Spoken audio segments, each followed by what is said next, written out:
Okay, good evening. I'd like to call to order the Planning and Transportation Commission regular meeting of April 27th of 2022. And having done that, we have a resolution on the hybrid meeting that Ms. Tanner will address. Thank you. We will take up the resolution on the hybrid meeting, and in advance, I'll just verbally read some information about our hybrid meeting. If you are wanting to join the meeting, you can join virtually via Zoom at https://zoom.us/join and use meeting ID 916-4155-9499. Or you can use the phone number 1-669-900-6833. And again, use the same meeting ID when calling 916-4155-9499. You can also submit public comments via email to planning.commission@cityofpaloalto.org. Emails submitted at this hour may be difficult for the commission to take in or read, but will be provided to the commissioners at a later time and posted online as well. If anybody does join us in the chamber, they can also submit public comments here live in person at the Palo Alto City Hall in the City Council chambers. So with that in place, I believe that we can take our roll call first, and then we can take up the resolution to continue allowing meetings by teleconference for the next 30 days. And I'll conduct the roll call. Chair Lieu. Present. Vice Chair Suma. Present. Commissioner Chang. Present. Commissioner Heckman. Present. Commissioner Regdal. Here. Commissioner Rupert are absent today. Commissioner Templeton. Here. We have a quorum.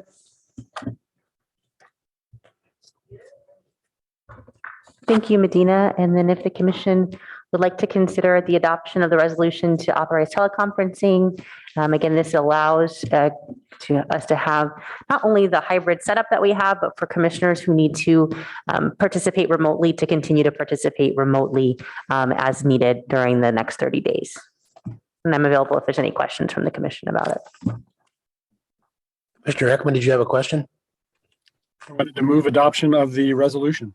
Oh, okay. Thank you. Second. I'll second it. Great, and I'll conduct the vote. Commissioner Chang. Yes. Commissioner Heckman. Yes. Chair Lieu. Yes. Commissioner Regdal. Yes. Vice Chair Suma. Yes. Commissioner Templeton. Yes. Motion carries 6-0. Thank you. Okay, are there any oral communications from the public on items that are not on tonight's agenda? There are none in chambers. I don't see any raised hands online right now.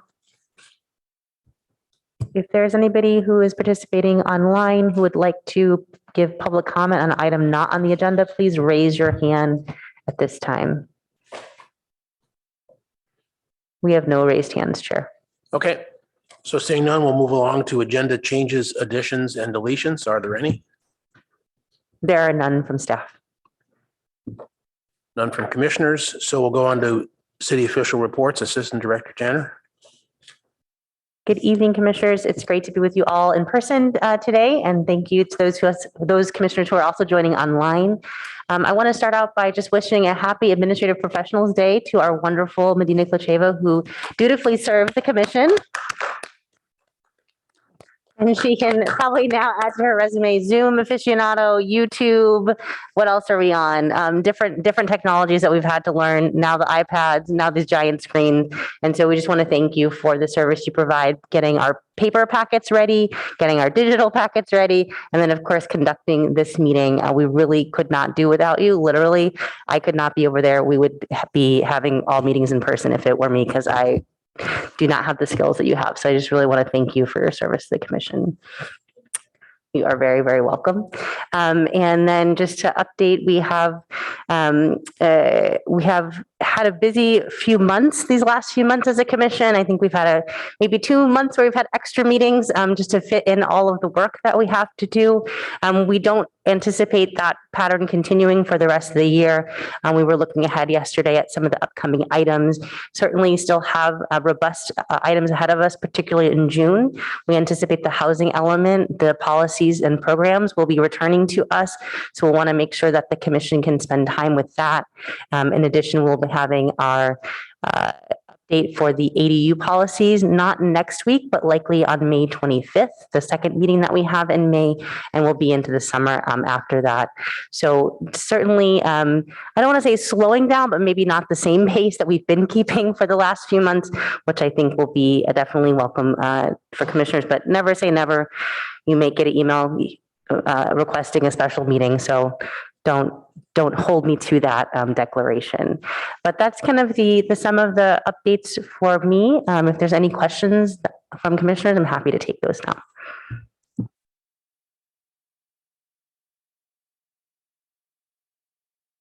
now. I see no questions. Okay, so we'll move to item number 3, our first action item. This is a public hearing and quasi judicial on 1033 Amarillo Avenue.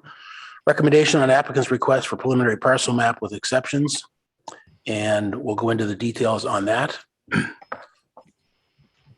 Great, thank you. I'm going to introduce Amy French, our Chief Planning Official, who will be presenting the report for 1033 Amarillo. Amy, take it away. Good evening. I'm Amy French, Chief Planning Official. First of all, if there's any disclosures before I launch into the presentation, that I'd give room for that. None? Okay, I'm going to share my screen.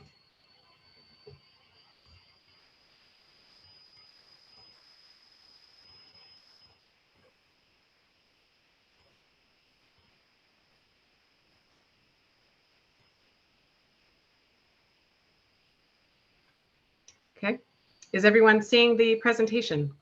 Yes. We are, Amy. You may want to go to the display settings and swap that. Yes. There you go. Great. Okay. The item tonight for consideration is 1033 Amarillo, as noted on the agenda. It's a preliminary parcel map with exceptions. This is the project site located in Midtown, a 20,787 square foot lot in the R1 zone district. The applicant requests a lot split as described in the staff report. The resulting lots would be each over 10,000 square feet. As noted, each 53.25 feet wide of frontage on Amarillo. The neighborhood setting is single-family residential with lots that vary in size from approximately 4,600 square feet to 11,900 square feet. Many lots are 50 feet wide and some are 56. Most of the houses in this vicinity, including the existing cottages on the subject property, were built in the late 1940s to early 1950s. The parcel is currently developed with 4 one-story cottages arranged in a cottage cluster shown on this slide. Each cottage has approximately 960 square feet of floor area and 200 square foot detached garages. And all of that is added to the gross floor area for the site, which is 4,240 square feet.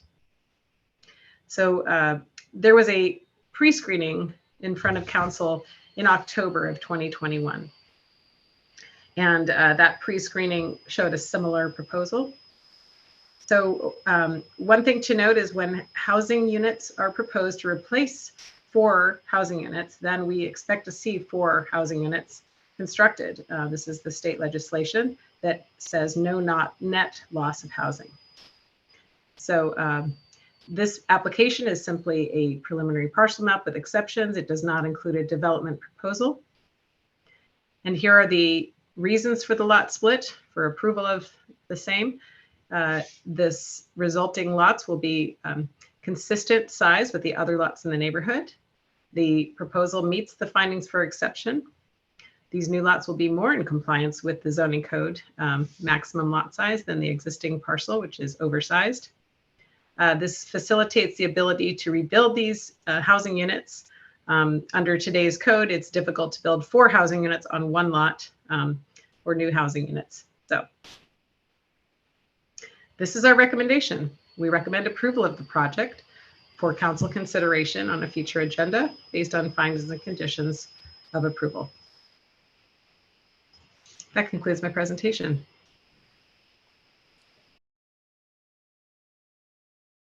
Applicant is on screen, not present. In the pre-meeting, it was suggested that you may not want to make a formal statement, but you can if you like, or if not, please tell us that for the record. Hi, this is Ted O'Hanlon. I'm a project manager. I'm representing the owners of the property. I'd like to thank the commission and the planning staff for hearing this item. I don't have a formal presentation. I will say we concur with the findings of the staff report, and I'm available to answer questions as the commission reviews the application.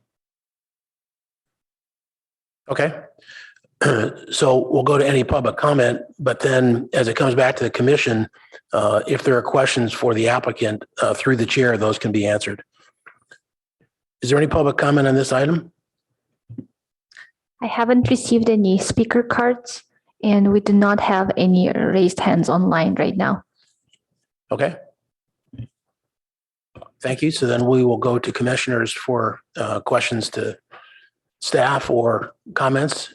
We can just Chair, if join. you'll allow me, I just want to just double check. If anyone is online and wanting to speak on this item 1033 Amarillo, now is the time to raise your hand to indicate that you'd like to speak. Okay, no raised hands. Just want to be double sure. Okay. I think the item is concise enough that we can do both questions and comments as commissioners speak. So let's start that, and whoever would like to go first, let me know.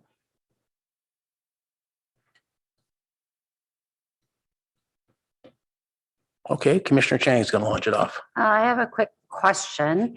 So does SB, not necessarily specific to this project, but it is about SB 330. So when SB 330 requires that there's at least 4 housing units on the property, does it specify that there, I understand that there can be more units after after the lot is split, but does it specify that there needs to be 4 single family homes maintained? Or can it be, say, 1 home and then 3 ADUs? Or what does SB 330 say about that? It is not specific to the housing units of a large primary home housing unit. It can be ADU, a JADU. Those are all considered housing units. Thanks. So I'm supposed to do comments too? Assistant Director Tanner, do you have anything to add to that? Because I saw your light go on. So, okay, fine. Sure, go ahead. So I think my only concerns about what was presented in the staff packet were on the cottage cluster item. I don't know if it's unclear to me if subdividing makes it harder to do what our comp plan asks us to do, which is to try and retain cottage clusters. So I think that was my primary area of concern. And then I had the other area that I thought seemed a little bit confusing was on package page 25 under section 4, number 2.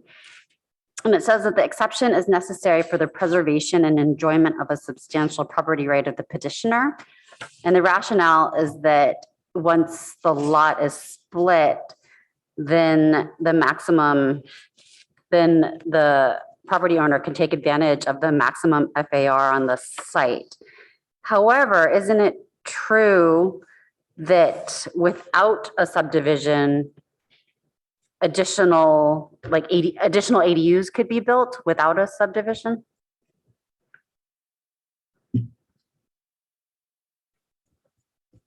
I will be honest and say, I'm not sure. I'm just kind of thinking through the additional ADUs. I think that in terms of what state law allows, state law does allow for the addition of accessory dwelling units on pretty much any property, single family or multifamily throughout the state of California. So from a allowance level, it's certainly allowed. I'm not sure if, given the property's current configuration, an additional ADU could be added. unless it were to take from existing space in an existing building. And I think maybe Mr. Yang can correct me if I'm wrong, but I believe the way that we have implemented ADUs on multifamily properties is they must be detached ADUs. So I'm just not sure practically if an ADU could be accommodated on the site, but I'm not super familiar with, how the site operates and what the available square footage may be remaining. Okay, could Mr. Yang chime in a little bit or Ms. French? I was going to say, if I might, that this is zoned for R1. So what we have is a non-complying, non-conforming use. And so there is not a right to put an ADU when there's already 4 units on the property because it's zoned for single family use. And if it were zoned for multifamily use, then of course they can add an ADU to multifamily use. So hope that helps. That does help. But then what about the argument in the staff packet that said that the maximum FAR for a property of the original lot size is 7671 square feet, but the maximum house size allowed is 6,000. In this case, there's 4 houses on the property. So could they, what does our code say about the ability to take advantage of the additional FAR? Is the property owner allowed to do that without subdivision? So a maximum house size is for the primary residential units. And I think, I'm not saying Albert, but I think he was about to chime in. So that's a different category than gross floor area ratio, maximum house size. I'll let Albert weigh in. Yeah, Councilor Yang. So it's a little bit more complicated in this case because a multifamily use is non-conforming. So they aren't allowed to expand that non-conformity. And so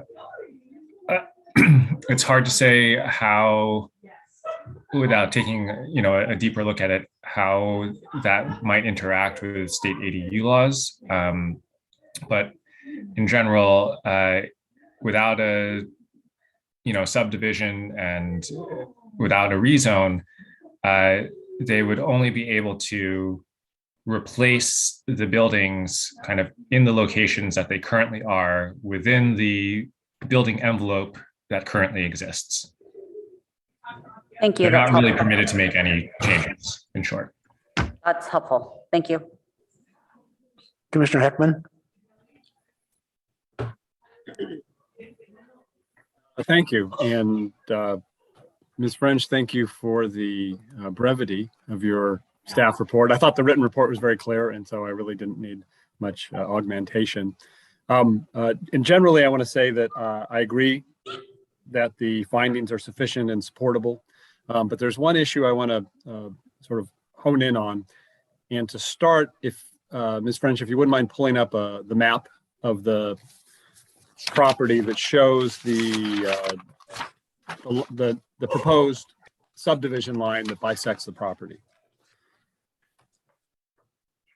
There would be sheet 3 of 3, I think, in the One moment. BKF set.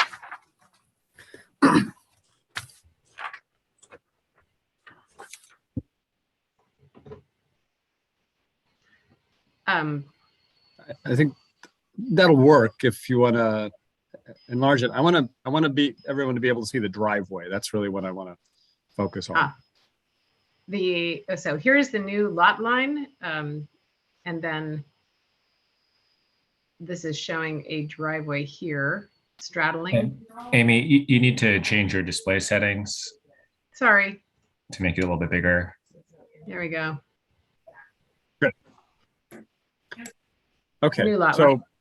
yeah, so I want to just identify for my fellow commissioners that this lot line is going to run right down the middle of the parcel. I got no issue with that, and it happens that on this particular parcel, the driveway that serves all these 4 cottages today and whatever they are changed to in the future happens to be right in the middle of the parcel too. So this lot line nearly exactly splits it.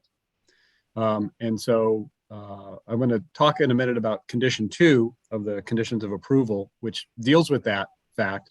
But before we leave this diagram, I wanted to find out from staff if they have investigated the private utilities that are on this property, the water and sewer lines, which would be private from the street frontage back, to see if any of those cross this new lot line.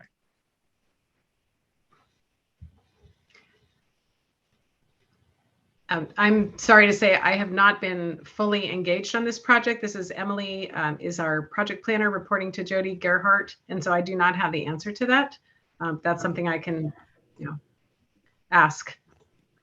If you would like, and through the chair, if you want to ask the project sponsor if they're aware of the location of utilities, but again, that's the discretion of the chair and if the project sponsor is aware. Yeah, if the chair is willing and Mr. O'Hanlon knows, that'd be great. Yes, go ahead. Okay, the part of the application that was reviewed by staff included public works engineering and utilities on how a future iteration of the site might be serviced for the utilities. They didn't find any that were, I guess, meandering along that proposed line that you're mentioning. Yeah, and as you know, Emily, Amy's colleague, was my primary contact on this, so I'm sure she would concur. All right, thank you, Mr. O'Hanlon. So now, Ms. French, if we can go to condition number 2, proposed condition number 2 of approval, which is packet page 26. You may have it some other place. I have it online on my screen, and I'll upload my screen. Thank you.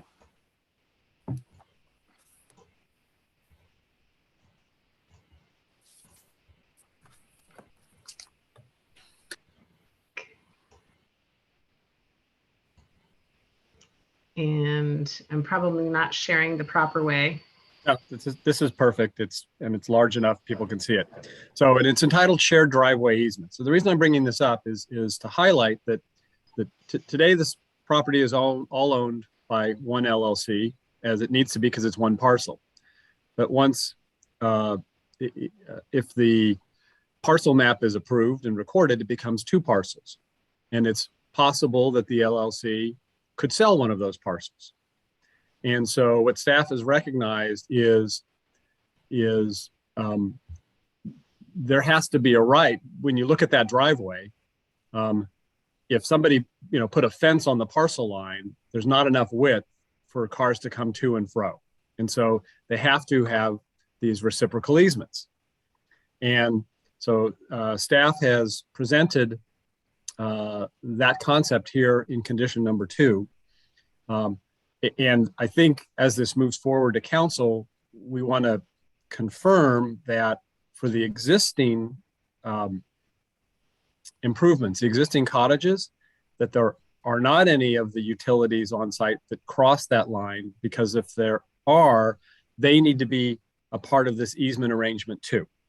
So in other words, if I lived in one of the cottages on the left and my sewer line was over by the cottage on the right and it broke, I have to be able to cross into that other parcel to repair it. So I just, as this moves forward, it sounds like this is not an issue, but that should be double checked on its way to council. The other aspect, and maybe this is an issue I deal with somewhat frequently in my work. And in the form, and this is maybe I don't want to get too deep in the legal weeds here, but the form that this usually takes is something called a covenant of easement. And the problem is that under state law, you can't grant yourself an easement over your own property. And so they have this thing called the covenant of easement that says it's recorded as an easement, but it has a special provision that says at such time as, parcel A and parcel B are not owned by the same entity, this easement springs to life. And the easements are, they're created. Because there's a sort of a question about this form that's described in condition number 2 for just to put the parcel put the easement on a map and have a note in the map that the city is a third-party beneficiary, which it should be. I don't have any issue with the parts A and B here, but the question I have is whether that's really effective. Normally, this is essentially a lot split. It's a subdivision. And so normally you'll see this in the same issue comes up in larger subdivisions, shared easements, and those are usually accompanied by a CC&Rs, set of CC&Rs, and that's where the easements are, and it has that same language that as the parcels are sold by the developer, these easements spring into being. So I'm not suggesting that this little lot split needs a set of CC&Rs, but it might need, number one, it might need a covenant of easement instead of just an easement on the map. Some of the jurisdictions I work with actually have a form for that. So there's not a lot of work for the property owner. But when I handle these, I actually, the drawback of a solution like this is it doesn't, the simplicity on the map doesn't inform the property owners. And this is, again, important once the parcels are separately owned, how to maintain the shared improvements. What's the deal? If there's a pothole, how does it get fixed? And so some of the covenants of easements I prepare and see will deal with things like maintenance and insurance and indemnification. And you can't put all that on a map, but you can on a covenant of easement. So I guess I want to ask our staff if Palo Alto ever uses a covenant of easement. Would they accept it if the owners thought that was a better approach to satisfying condition number 2, that would, serve their long-term purposes? Could they do that instead of the easement on the map, submit the covenant of easement with the map to be recorded? Those are my questions. So I can answer all of those questions. Yes, we do use covenants of easement, and I agree that is likely the direction that makes the most sense here, and it's something that we can clarify on the way to council with this. So my understanding is that the need for an easement was identified kind of at the last minute, and so staff rushed to get something in, but we'll finesse it.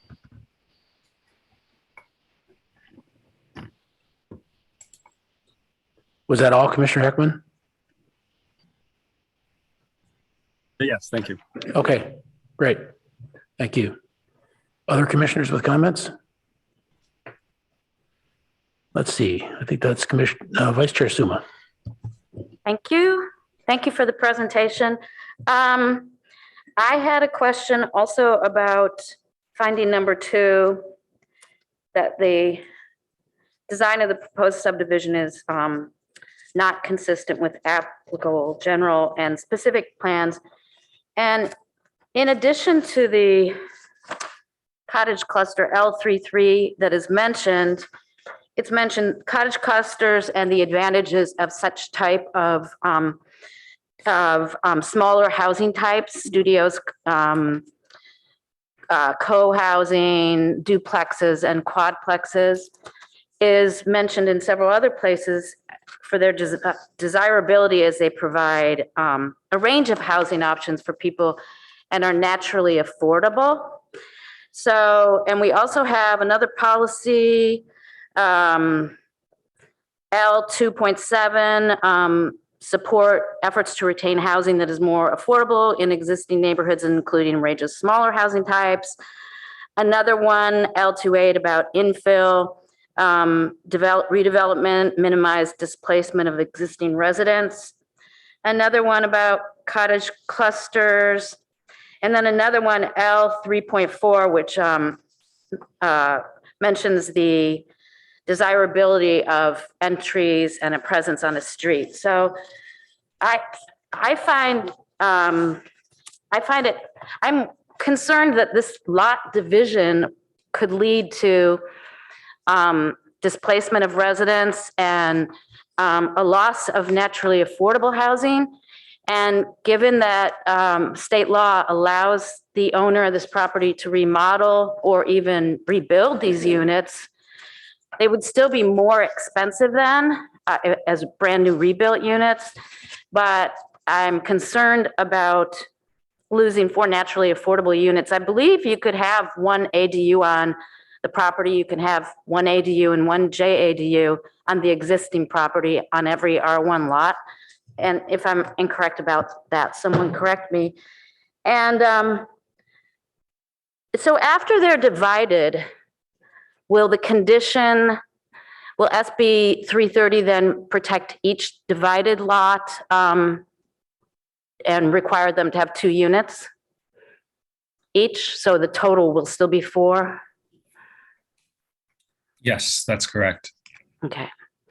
And I guess to address your other point about ADUs, it's not clear to me that an ADU and a JADU could be added to this property as it currently exists, since it is a non-conforming multifamily use.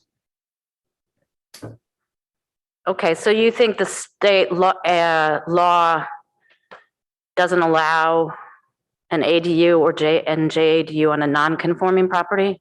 Well, it's not clear that it's allowed on a property with a multifamily use.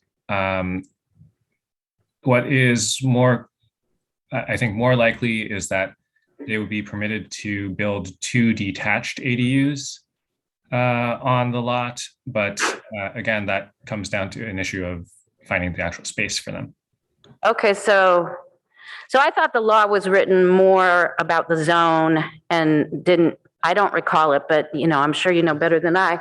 But then when it's divided, if somebody built 2 units, I'm on each lot, it still would be non-conforming, so they wouldn't be able to build an ADU and JADU on those divided lots. Is that also true?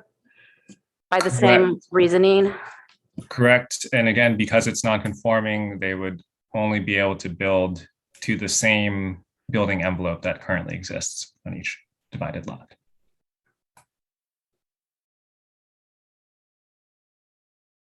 Build within the existing footprint. Actually, I'm realizing now that SB 9 would allow them to construct 2 units outside of if they were redeveloping on a divided lot, they would be able to construct 2 units without regard to the previous envelope. So yeah, disregard my first statement about what could happen after the split. Okay. And so I'm a little troubled about losing naturally affordable housing and displacing residents, especially right now. And then I also didn't understand the exception findings number 2. And I think Commissioner Chang asked about this, but necessary for the preservation and enjoyment of a substantial party right of the petitioner. So the maximum FAR for the 20,000 square feet was the 7,671, but that exceeds the maximum size in Palo Alto, which is 6,000.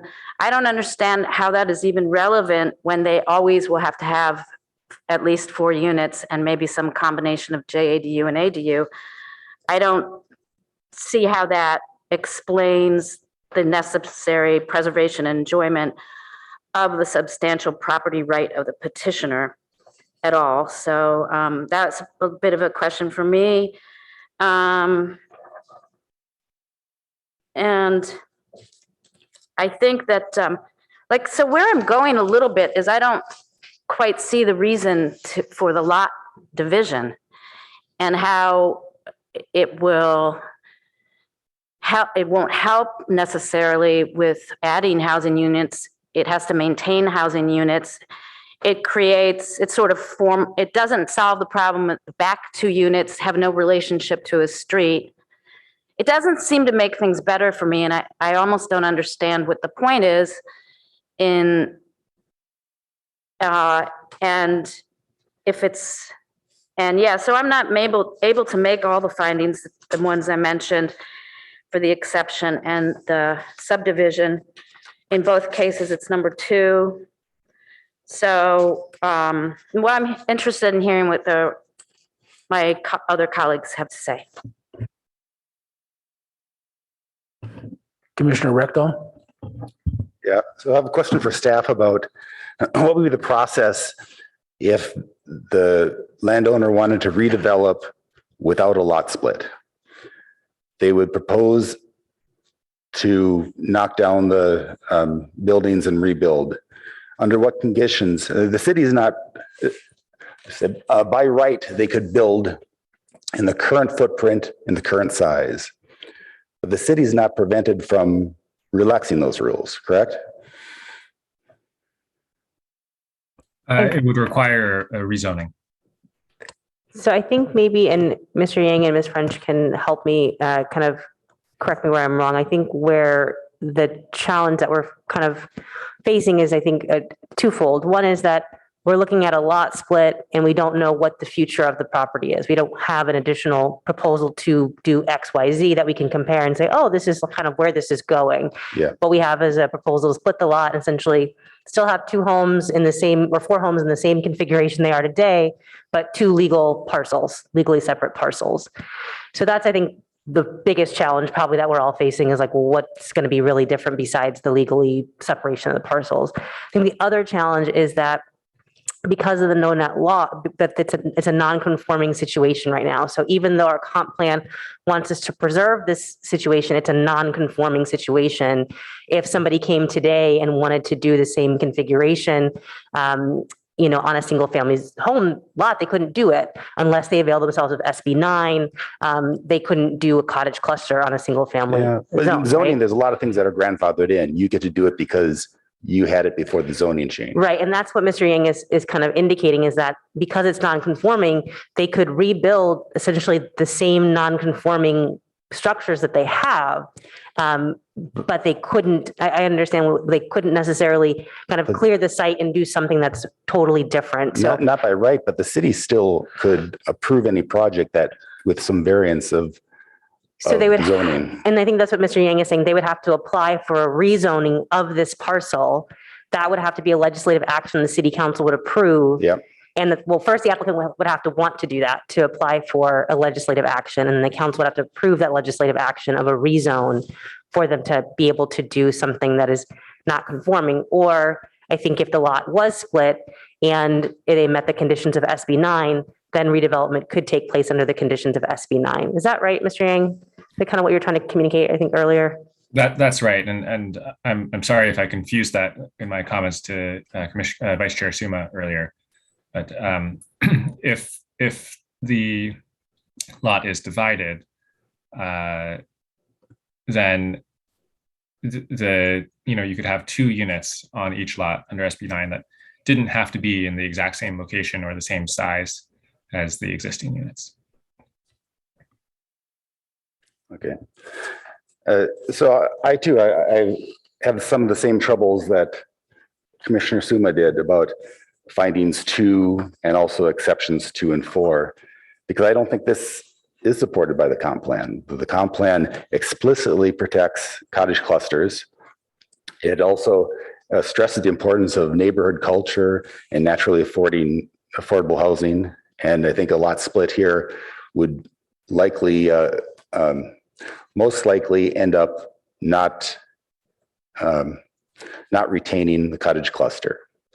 There's no reason to have the lot split apart from moving this parcel away from a cottage cluster. And that's protected by the comp plan. So I don't see how we can approve this when the comp plan explicitly protects cottage clusters. Commissioner Templeton?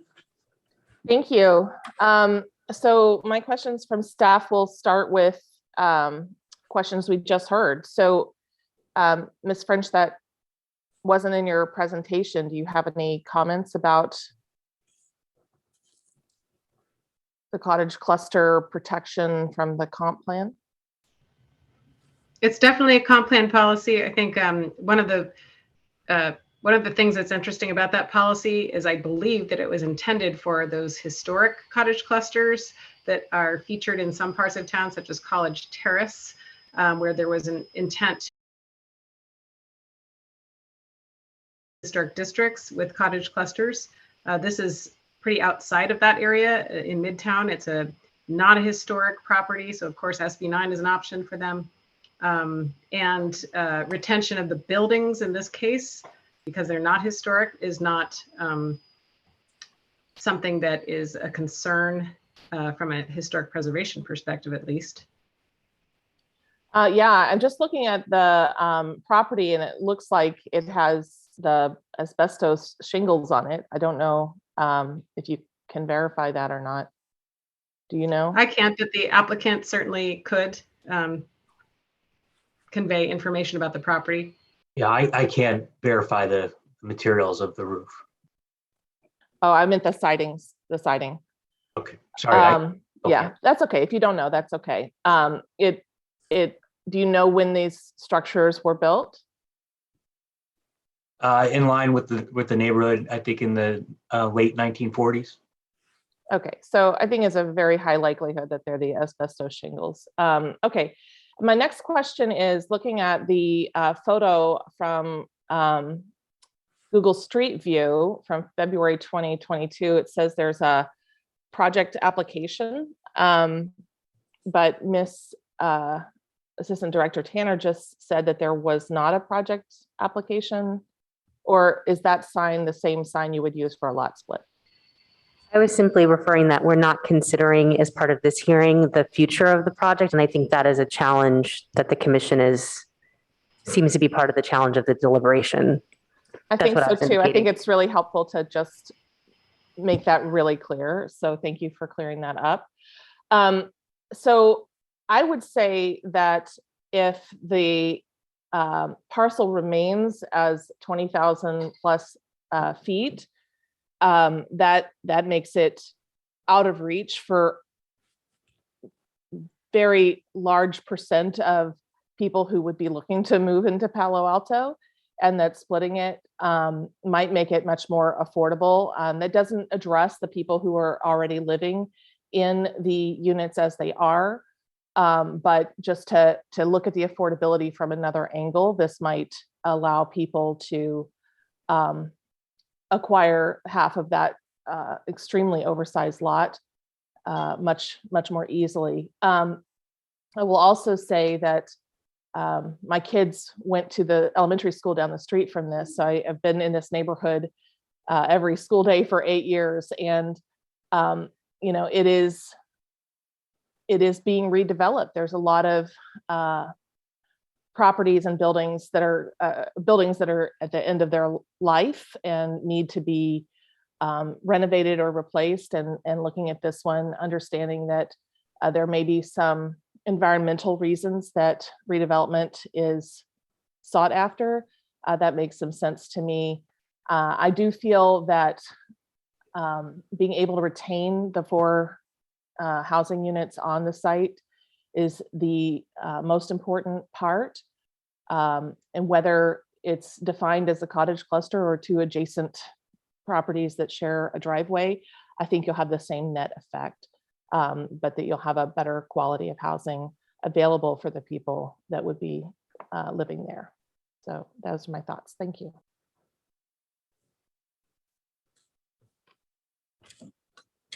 Okay, I had a couple of things to comment on. One is I was also sort of had pause at the area that Commissioner Heckman commented on, which is the easement, because everybody who has access to that has to understand that they're always going to have access to that. That's going to be the law, no matter how many units are there, and it could be 6 units. So everyone has to understand that. But the second one, he fully covered, which is basically the maintenance is a whole nother deal. So there has to be some sort of understanding between parties that own those probably 2 lots And so he's already spoken to that. I did want to confirm in a different way that, but it's been confirmed that at this point, Mr. O'Hanlon doesn't have a specific project. And we're looking at a situation with cottage housing that's generally more affordable, and the high likelihood, because it's a development, is that would change. And if one's going to be an ADU, it would likely be two, pretty high-end market rate homes and two ADUs. In the context of my colleagues' comments, I'm wondering if the applicant were actually doing a project where we were going to get 6 units out of that, 2 market rate homes and 4 essentially cottage clusters homes, that we would have 4 affordables plus 2 market rates. We'd go up to 6 total, but maintain the 4 living units. Obviously, we're not going to be able to adjudicate the rents in that regard, but that might be a more acceptable approach, but that's not on the table right now. So that's all I have to add to the conversation that's already been had. Commissioner Heckman?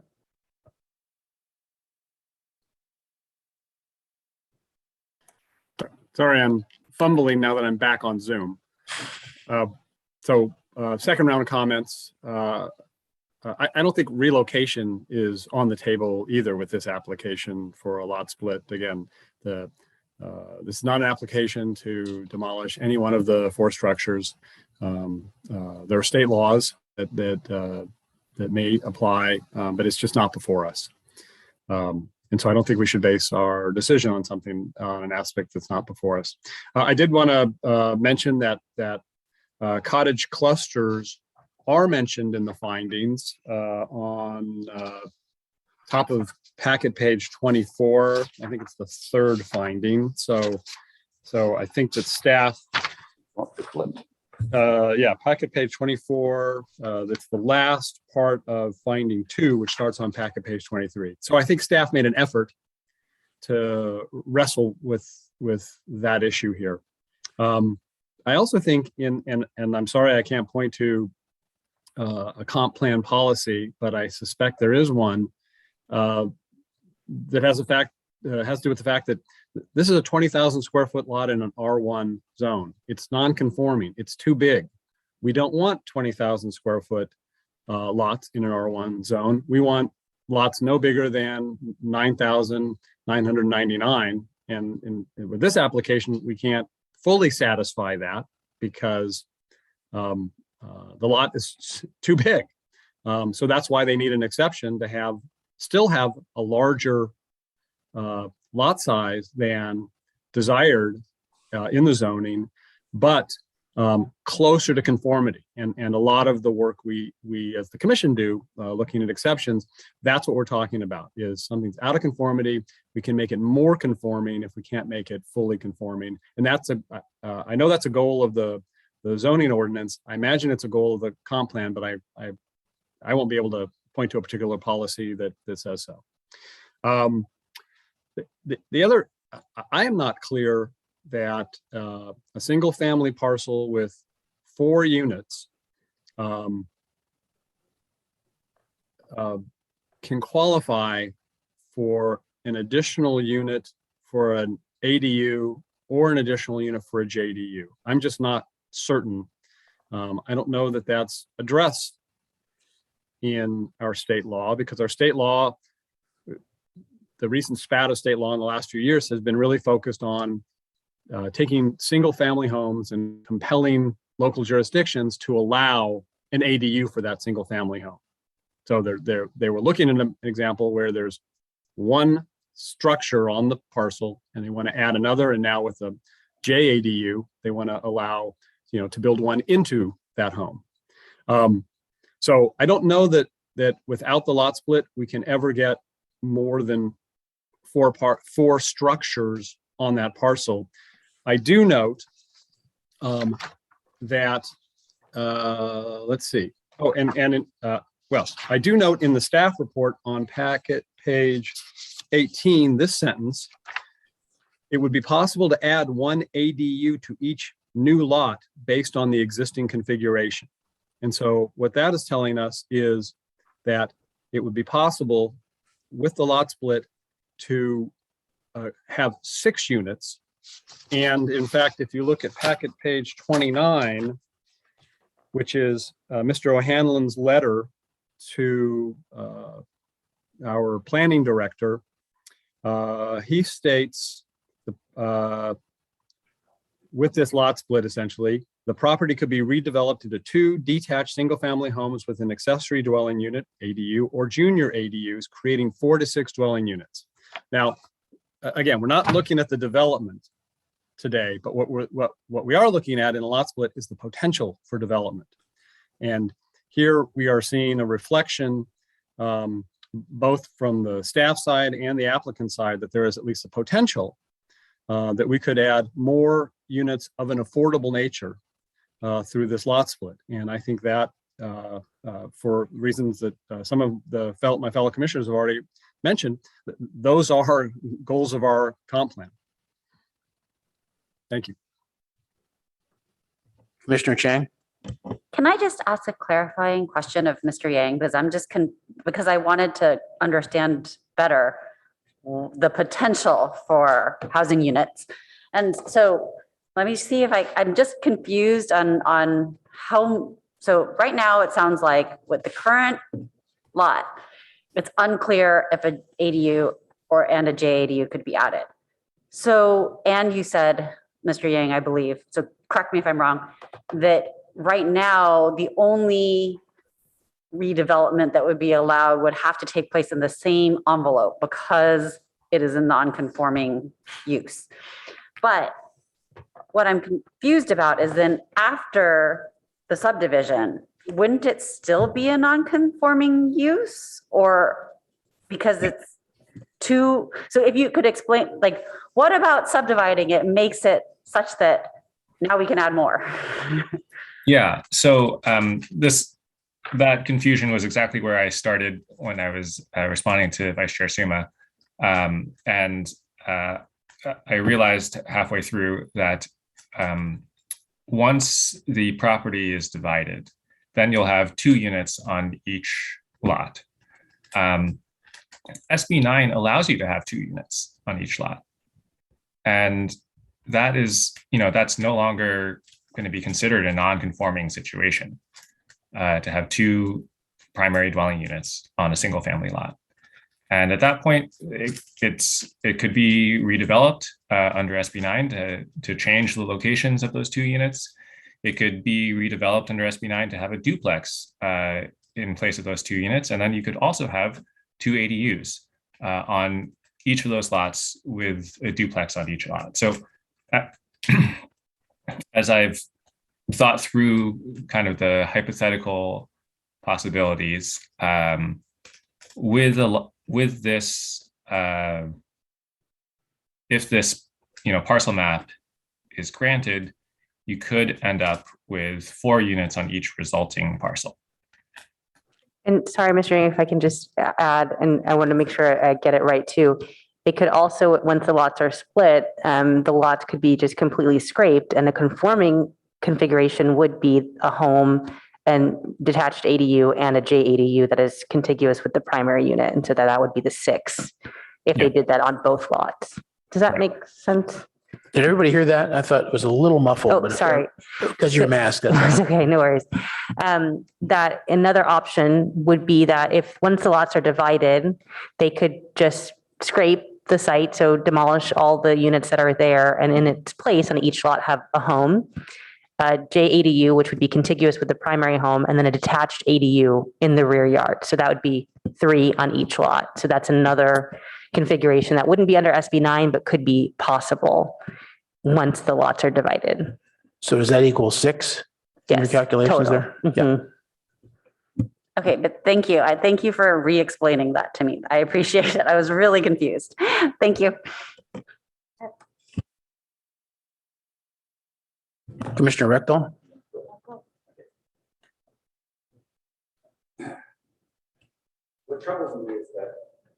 What troubles me is that if we do this lot split, we don't know what we're getting.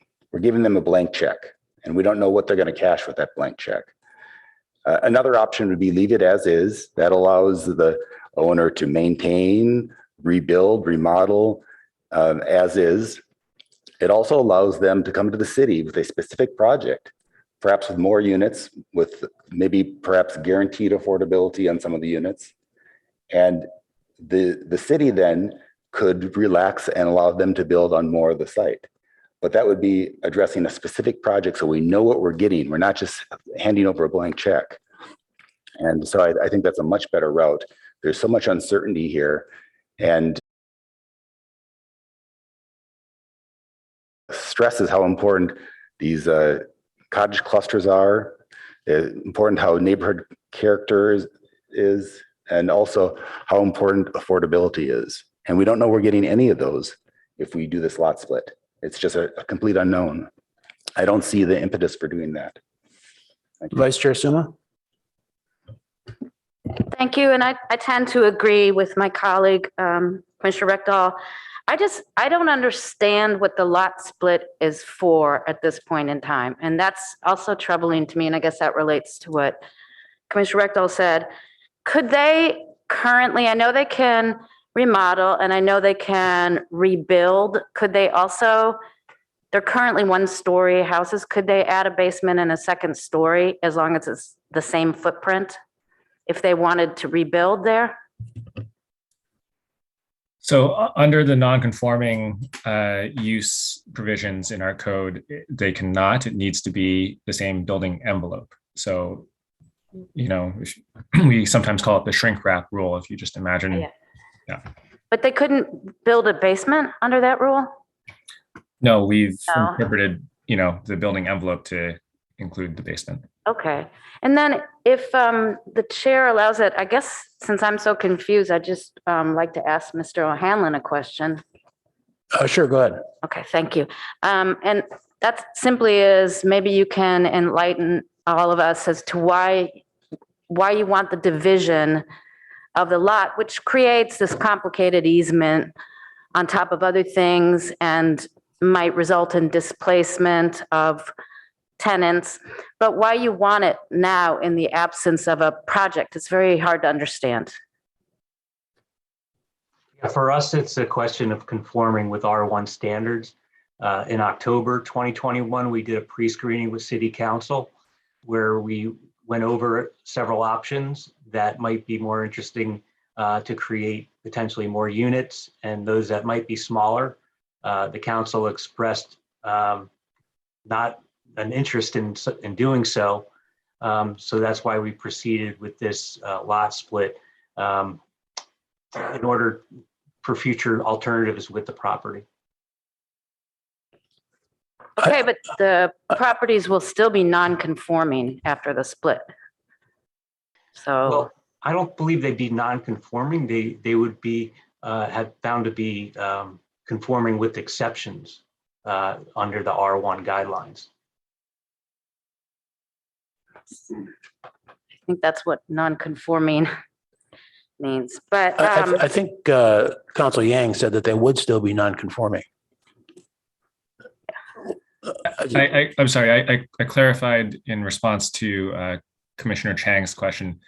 If the lot is divided, that you would end up with 2 units on each lot, and that is now considered conforming as a result of SB 9. Okay. okay, thank you. Commissioner Heckman? Can staff remind me, in Palo Alto, do we have a maximum size for an ADU, a detached ADU? Yes, we do. I believe it depends on what table the ADU is under, but I believe that the maximum size is 1,000 square feet for a 2-bedroom ADU. So I want to partially agree with something that Commissioner Rectal said. I do agree that it's the nature of the planning process that we're doing. We're considering a lot split in the absence of the ultimate project. And it's true that we don't know the ultimate development of those 2 parcels after the lot split. But what we do know, and it's clear in the staff report and it's clear from the comments we've heard from staff, is we know the minimum that we're going to get. And that is 4 approximately 940 square foot cottages, because that's what's there now And under SB 330, they're not allowed to have less than that. So what this lot split does, I think, is it's going to allow, and this is, again, consistent with the letter from Mr. O'Hanlon, it would allow 2 of those 940 square foot cottages to be removed and large single family homes built that will accommodate more Palo Alto residents. And then in that large structure, there would be room for a possible JADU in each one that would accommodate additional Palo Alto residents. And then if the owners so chose, they could remove the other 940 square foot cottages and build new ADUs up to whatever the max is, assuming we're in the right table of 1,000 square feet, and have new modern housing for even more Palo Alto residents. So that's the upside. And we're not certain how much of that would occur, but I don't think that I think it's the nature of this process that our concern really here is the downside, and we do know with certainty what the least amount of housing that can be provided on the site after the lot split is. Commissioner Templeton? Thank you. It seems to me that what has been expressed as concerns here, yeah, like Commissioner said, Commissioner Heckman said, they don't seem to be that big of a downside to have either 4 or up to 6 units on this space. I do really object to the large property size as it is. It's 20,000 square feet. That's tremendous. It's double what we allow in Palo Alto. And I think bringing it down towards the size of a conforming lot is better. Yes, it can't be split in such a way where they're conforming because it's a couple hundred square feet more, but this is an improvement of the situation. And I know that we like to scrutinize our projects here and really go over it thoroughly, and this is an important part of our process. But in the end, being able to become comfortable with uses that are legal in R1 zoning is important for our city, because the alternative is to build the kind of projects that of late we have often objected to. So finding a way to say, okay, if we make this change to the property lines, how will that fall out? It will be more appropriately sized lots. It will be no net loss of housing, potentially 2 more smaller units that will be more affordable along the lines of the units that are currently there. So I think there's a lot of questions that have been brought up, but the upside is something I think we can all agree about, that if we are able to have at least 4 and no more than 6 units on this 20,787 square foot lot, that's a win for Palo Alto. So I think we should make the change. I have a couple comments in response to all this. I think, the difference here between what Commissioner Rectal said and kind of how you explained it, Commissioner Heckman, is that you were talking about upside, which is true, because there's an upside that we get more than 4 units. But I think what Commissioner Rectal was saying is that the downside is that we may not get more than 4 units. And not only that, there's going to be 2 at very, very high market rates.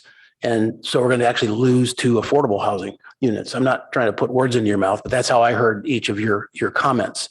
And the fact that a lot is 20,000 square foot is quite odd, and there's no discussion about that. But we're going to do all this and potentially not get any upside, as you admitted. I think Commissioner Temple, and you also use the words "it's possible," but it's not for sure. I was surprised when I read this and asked it in the staff meeting, and then Mr. O'Hannon's been asked about it again. I don't know why you don't automatically want to go to 6 units just for return on investment, but that's your choice. So, I mean, I think threading the needle here, if we could do it, not sure we can, is to say that what we really want is we want 6 units. We want +2. So we know we're getting something out of this, and then those are going to likely be more affordable. So we get 2 units total to our inventory and 4 instead of 2 that are probably affordable because they're ADUs. That would be, an easier a judgment here. There's no disputing the comp plan discussion about the college, the clusters here, and they're not just in College Terrace. So I don't think the focus here should be on that the lot is too big. That's true, but it's not that relevant to the housing units that we're getting. It's still going to be a 10,000 square foot lot, plus or minus, with 2 units on it. So we're not gaining any units, and we do have somewhat potentially a muddy easement. So I'm persuaded by comments from my colleagues here, and still have to figure out how to make it work in a motion. But I definitely understand the conundrum that's being raised here, and there isn't a project or even an intent by the applicant to go to 6 at this point. So, other comments? Yes. Thank you, Chair. You mentioned that these were affordable units already. Well, in the sense that college clusters are presumed to be more affordable units because of size. You mean less expensive, but not affordable, quote unquote, in the terms of like restricted somehow. Not required to be restricted, correct? Right. So I think my additional comment, just to try and help us come to a consensus on this, which is a huge opportunity for our city. I think that what's before us is not the number of units. What's before us is the lot split, which is required in order to get the additional units. And then separately, when the project is ready, it will come before us or the city council or the planning department with the number of units. And I think it's totally acceptable for us to, make remarks or comments or encouragements, but what's before us, encouragements to lean towards 6, if that is indeed the consensus of the commission. But what's before us today is the necessary prerequisite for getting 6 units. And that is why this conversation is a bit frustrating and confusing for me, because if we don't approve the lot split, we don't get those 6 units.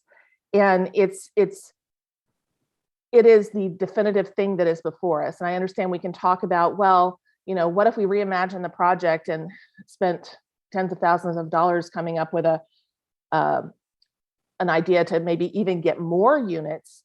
Well, let's be realistic. This isn't an R1 zone neighborhood surrounded by other single family homes. I don't know that we would realistically be able to move forward on that. And even if we did, it's hypothetical at this point. What is right before us right now, where we can have an immediate win for the city, is to approve this lot split. Vice Chair Suma? Thank you. Gosh, well, I just don't, I guess some of us feel there's a lot of certainty about getting 6 units, but I can see it going a lot of different ways. I can see a family buying both units and using them from themselves, which is one of the things we can't control about ADUs. I can also see this lot split being followed by a SB9 lot split, which would result in 12 units, if I'm counting correctly, which may or may not be as desirable to the neighbors. So I don't feel at all secure about 6 units being the absolute outcome of this division in the absence of a project. So I'm still there's still too much uncertainty for me. Commissioner Chang? Where I'm getting stuck is still where I started. So I was looking at the from preliminary parcel map findings, in which my understanding is that in order to grant the subdivision, it needs to be consistent with things in our comp plan. And then staff, in the staff report, it actually says that this is consistent with our comp plan because there is no future project on the table right now. Therefore, it's going to stay a cottage cluster. However, as I look at it, by creating the subdivision, we then enable the loss of a cottage cluster. So I'm looking at the comp plan telling us that we're supposed to retain and encourage this type of development. And by allowing the subdivision, we actually enable the destruction, the potential destruction. We don't know what will happen of a cottage cluster. So that's where I'm still stuck, because yes, it is a big lot, but there's 4 houses on it right now. We don't want big lots because we want to have lots of houses on smaller lots. So that's essentially happening already. And so that's where I'm struggling. Like, I just think that by subdividing, we enable the removal of a cottage cluster. Thank you. Commissioner Templeton? Thank you. I think that's a really interesting perspective on it to my fellow commissioner has just shared. So I would love to hear it asked as a question to staff about, if staff thinks it's consistent based on the comment on packet page 24, can they clarify that and address the concerns that were shared here? And I would also say, the comment of if we are destroying a cottage cluster, the cottage cluster in this case means the four units that are available on the property. And if the law requires that 4 units will be on the property, whether it stays as it is or it's redeveloped, I'm not sure we can say that we have destroyed a cottage cluster. I think that what would happen is that we would have changed the cottage cluster, might be more accurate, and that we still retain the same number of units. But I'm open to hearing what other people think about that. But Ms. French, are you able to address the item about the comp plan on packet page 24 in more detail? Looking at package page 24, I can bring that up, but I'm staring at it. So, in these findings, we do throw into these findings policies from the comp plan. There are other policies that we don't have listed here. And you're talking about packet page 24, finding 2.C. It's at the very top. I believe it starts at 23 and then goes on to page 24. I think while Ms. French is looking at that, what I might offer is that the comprehensive plan, as we all know, is quite robust and contains a number of policies that are adopted by the city as part of the comprehensive plan, are not necessarily all incorporated into the city's municipal code as rules in the code. However, we do, as Ms. French was saying, when we look at projects that come to the ARB, PTC, other bodies, we look at, does this conform to the comprehensive plan, and where can we find conformance and where does it not conform? And so in some ways, policy L1.3 and L3.1 are ways that this potential subdivision does conform. And I think as far as the preservation of the cottage cluster, I think Ms. French was indicating both previously that may have been intended to particularly protect historic cottage clusters, of which this is not one. But even if this is referring to all cottage clusters, that certainly is a place where I think, PTC members may find that this project does not support that particular policy in the comp plan. It doesn't mean that it is totally out of step with the rest of the comp plan, though. Again, there's two policies that support it. And so I think that as far as destruction that Commissioner Templeton was referring to, and I think Commissioner Chang, you were indicating maybe is enabled by this, certainly the configuration of future structures could be different than what many people mean when they say a cottage cluster. And so the relationship between the buildings and the units, even if there are more units, could be different than the relationship between the existing units today. So I would leave that up to the eye of the beholder, perhaps, to understand if that's destruction of a cottage cluster or if that's simply a reconfiguration of a cluster of housing units that are still going to be in relative close proximity to one another. And I'll just add to that, the comprehensive plan citations, it's a balancing act, as Assistant Director Tanner noted. So the other thing that I would just call attention to is the wording of policy 3.3. It says recognize the contribution of cottage cluster housing to the character of Palo Alto and retain and encourage this type of development. So part of this is interesting. We're encouraging new cottage clusters in a way with SB 9. It's a possibility that we will see cottage clusters with SB 9.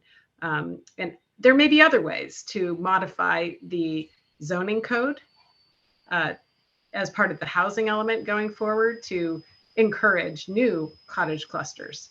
So that's really helpful. We have a housing work plan item that was in the last housing element. And, this is an opportunity. We're going through our housing element update right now to consider some zoning changes to allow additional cottage clusters where appropriate. Thank you both so much. It's really helpful. I just want to make one comment on what you said there, Commissioner Templeton, on the last point.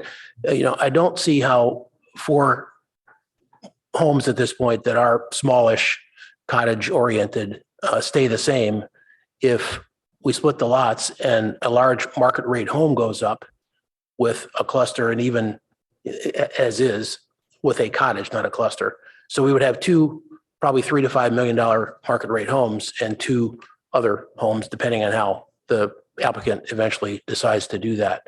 So I think that Ms. Chang's comments are very directed at that it's not retaining the cottage aspect of it. And there isn't a project here, so it's difficult. So feel free to respond, Ms. Templeton. Commissioner Templeton, yes, thank you. I'm happy to respond. I would say that my experience, and I've got a few friends that live in these cluster arrangements where you have single family homes and smaller homes, multiple single family homes and smaller homes that share a driveway. And it does have the effect of being a cottage cluster feel, the vibe of it. It's really interesting. And I've seen a lot of that downtown. It'd be interesting to see it play out here, especially I'm encouraged because of the way that they're planning to split the driveway, that they will retain that court feel. I grew up on a court and I totally value the way that with the houses sharing that space in front brings people together. And I'm personally very encouraged by it because of the design of the shared driveway, although it does have its other limitations, as you noted. Thanks. I was just saying that we are not going to end up with 4 cottages. That was my only point. And therefore, we will have 2 homes, highly likely that will be much more expensive and not as affordable. That was the only point I was making. Vice Chair Suma? Oh, this is a question for staff. In the land use, the narrative part of the comp plan, village residential, which includes cottage clusters, courtyard housing, duplexes, et cetera. The net densities will range up to 20 units per acre. And my quick math which is probably correct because it's done by my colleague, not me. Under the scenario that the applicant could decide to exercise his rights to SB9 splits after an original split at 12 units of which would result in my calculation in 12 units, if I'm correct, that would be 26.1 units an acre. So it would exceed what we even imagine in terms of units per acre. But I mean, that's a hypothetical scenario, but that's what we're dealing with here. So is that? I'm sorry, you'd have to repeat the beginning part of the scenario. I'm not understanding what the scenario is. In the comp plan under village residential, which includes cottage clusters, densities up to 20 units per acre are imagined.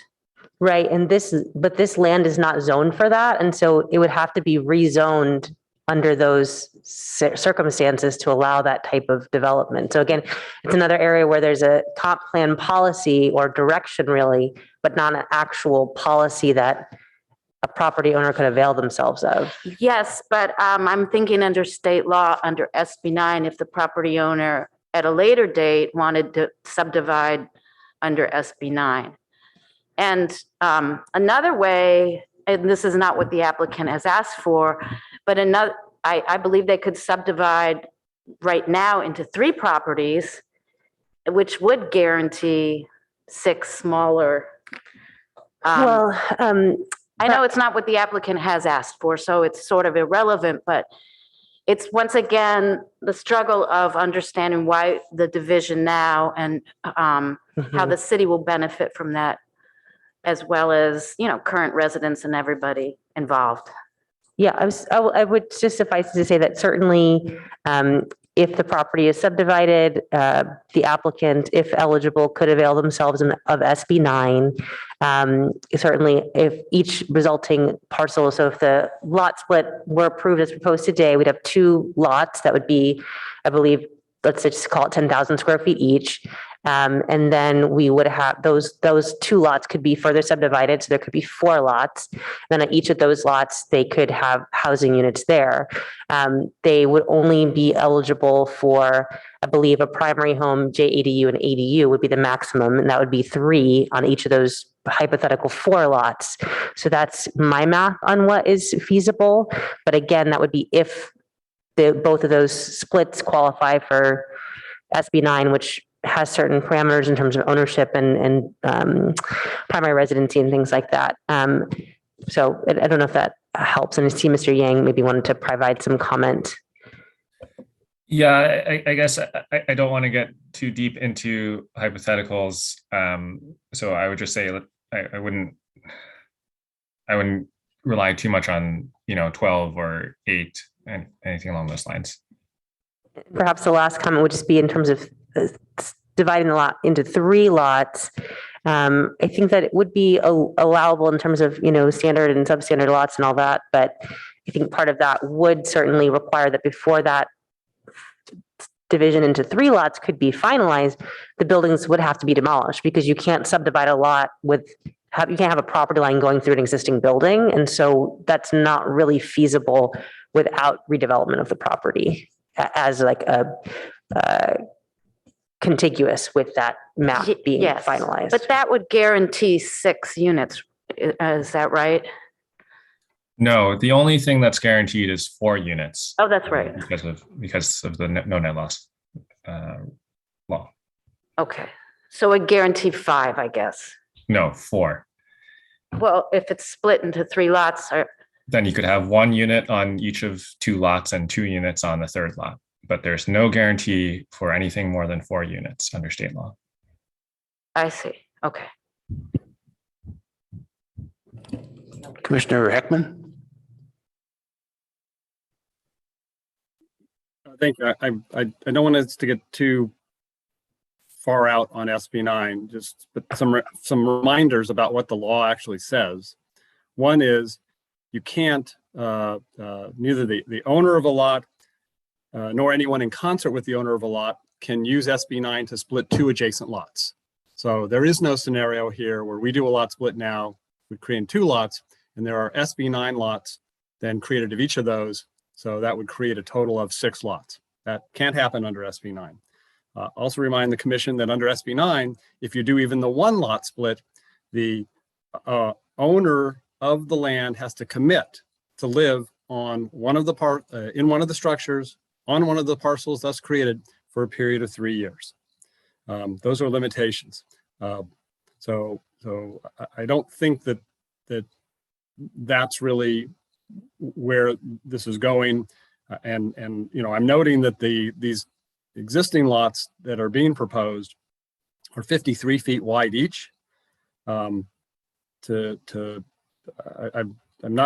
trying to imagine how you would split one of those. You're not going to run it lengthwise because you'd have 26-foot wide lots bisecting all of the cottages, which even if you tore them down, what you'd put up would be, dominoes.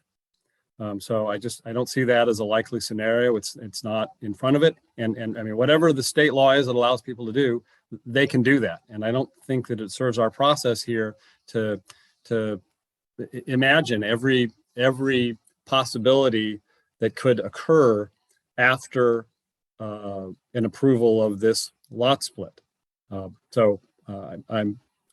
see this as an opportunity to provide more housing to Palo Alto residents, current and future, and this commission routinely voices support for that concept. So here, there's an opportunity to actually do it. Not a guarantee. Well, in some sense, almost a guarantee that more people will live on the property than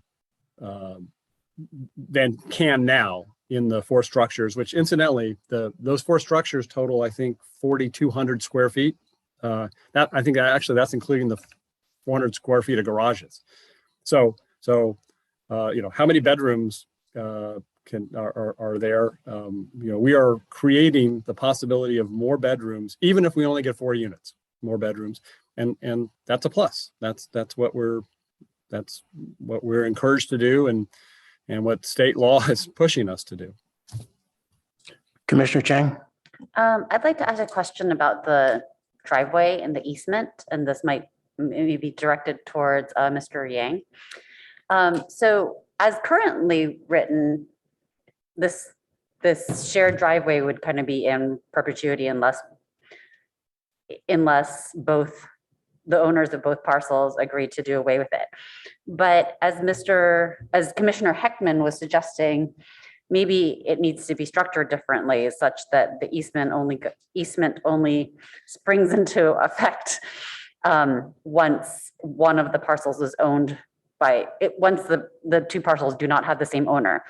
In that case, I guess I'm trying to understand, I'm probing because of something that Commissioner Templeton said, where we're going to have a shared driveway on this property in perpetuity. Is that the case? In other words, if a covenant of easement was done instead, then there could be 2 driveways, right? The easement doesn't need to exist until the property is, the 2 parcels are owned by different parties. And the whole, I'm just wondering, can these lots really be completely scraped and then 2, completely reconfigured such that there isn't a shared driveway? Yeah.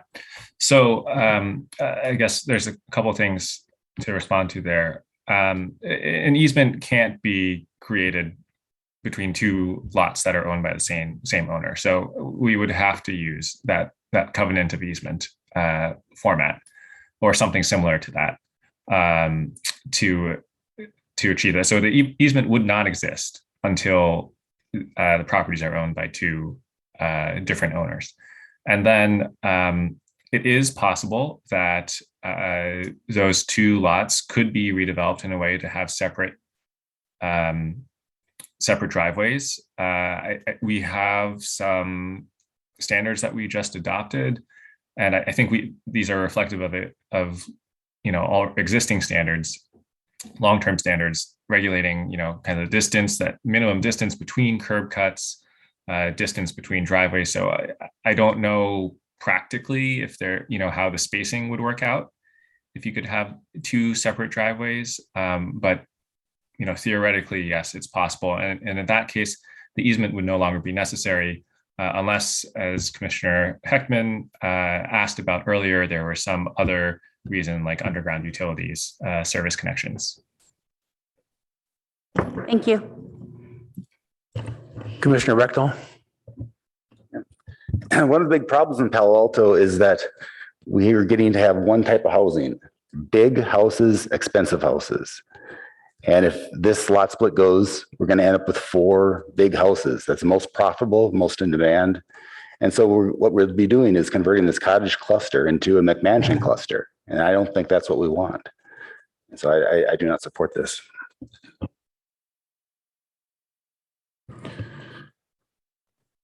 Commissioner Templeton?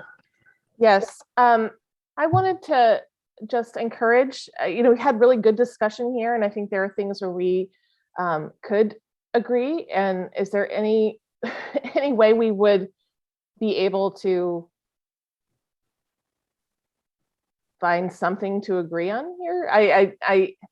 I'm struggling because, the housing is not what's in front of us. The lot split is what's in front of us. And I know we have our fears and our preferences, but how do we come together, and how do we craft a proposal of a motion that we can get support, a broader level of support from? So I just want to encourage that if there's things that we can do here,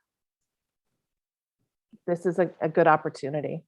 A 20,000 square foot lot split is a good opportunity. Yeah, Commissioner Heckman said we're going to get more housing and it's almost guaranteed. I don't agree with that. Commissioner Templeton, you said that there's a possibility we get more housing, and I totally agree with that. I think the problem here, to address the last comment that you made, is that to get to, I'm just hearing the same thing you are, to get to a motion that we could support, it seems like it would have to be coupled with more housing and to maintain that we had still 4, quote, more affordable cottage type homes. Otherwise, there's just no benefit to the city for this, because there's no guarantee whatsoever. And the high probability is it's going to go to high market rate. So if there's a way that you could couple those, what we could couple those together, maybe. But otherwise, I think this has to go, back to council with probably not, unless it's accompanied with a project. Again, just reading the tea leaves right now. Commissioner Heckman? I'm just going to make a couple points and then I'm ready to vote. First point is I don't believe that you can build lot split or no lot split. I don't think you can build 4 McMansions on this property. I think with the lot split, you can have one full-size single-family home, and the second structure, which is already 940 square feet, is going to be an ADU, and that is not a McMansion. That is limited to, I think, 1,000 square feet. So there is no scenario that I'm understanding with this lot split where you get a cluster of McMansions. The second point is, right now, I think it's reasonable to expect that each of these 940 square foot cottages has 2 bedrooms, and that puts 8 bedrooms on the property. And I am certain that if somebody goes to the trouble of removing 2 of those cottages and building single family homes, those are going to be more than 2-bedroom homes. At least 3 bedrooms, possibly 4 or 5 bedrooms. Certainly if they're going to be a McMansion, as suggested by one of my commissioners, that's 4 or 5 bedrooms. And that math is undisputable. There will be more bedrooms on that 20,000 square feet and more occupancy available. And that was really my point. That is virtually a certainty. I'm ready to vote. Okay, we need a motion. I move the staff recommendation. Okay, I'll call on you, Commissioner Templeton. I don't know.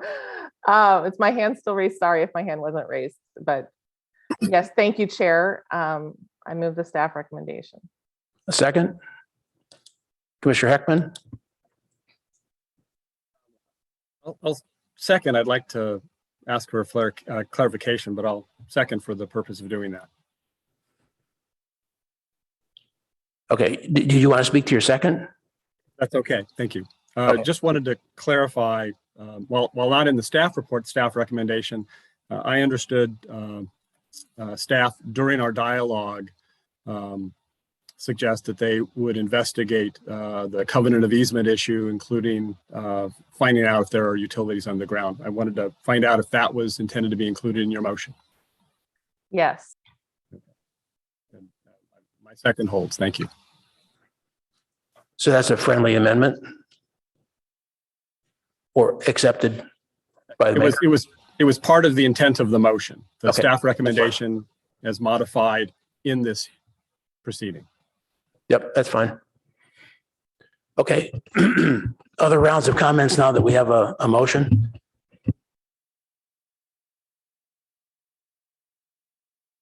I'm just wondering if Ms. French would like to put the slide up so that everybody knows what they're voting on.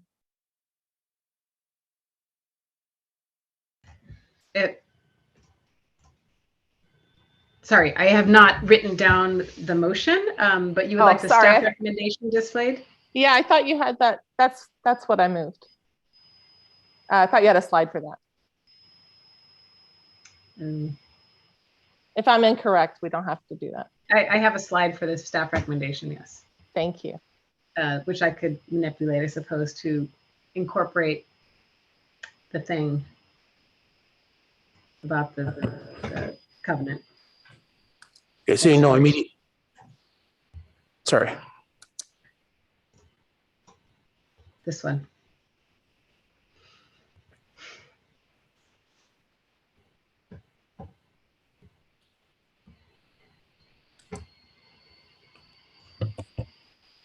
Okay, seeing no other commissioners right now comment, I just wanted to make my own comment relative to the motion and the discussion.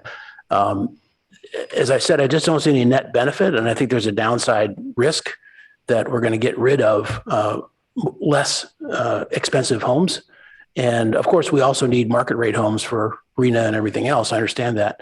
But given the comp plan guidance here and the fact that there is no project dedicated to creating more units, notwithstanding the bedrooms comment that Mr. Heckman made, I just find it hard to go with it unless we have any leeway to Mr. Where's our counsel? To Albert to say that, you know, we pass it with some amendment that a certain number of units is required. And that's probably not going to work. So, Mr. Yang, you want to comment on that? Yeah. Nothing is occurring to me right now. Albert, I don't know if you're talking really slowly or if it's our audio. Is that your machine or your attitude right now? Unusual voice there, Parcel Mr. map. There we go. Require, you know, a certain type of. Albert, can you hear us? Sorry. Can you hear us now? Am I having connection issues? Sorry about that. Serious connection issues. Can you hear me? It's okay. It was a moment of I'll turn levity off my for video. all of us, but now you're fine. But it was, I can hear you. okay, we can hear you as well. I think we could not understand you, I will say, because it was very elongated. So you might just try sharing what you said again. Yeah. So if I'm coming through clearly, You are.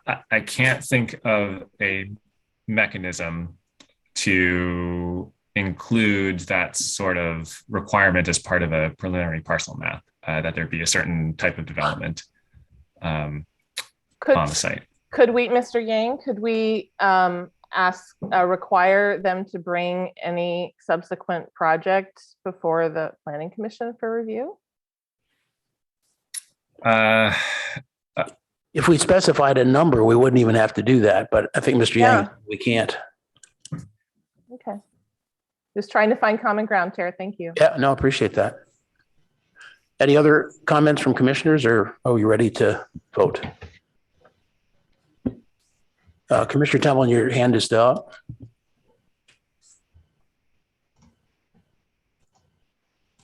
Okay. Then let's go to a vote. Commissioner Chang, No. Commissioner Heckman, Yes. Chair Lawing, No. Commissioner Regdal, No. Vice Chair Suma, No. Commissioner Templeton. Yes. Motion fails 2-4. The good news about this is I think that very valid arguments were raised on both sides, and that is part of the minutes, including our comments on the motion.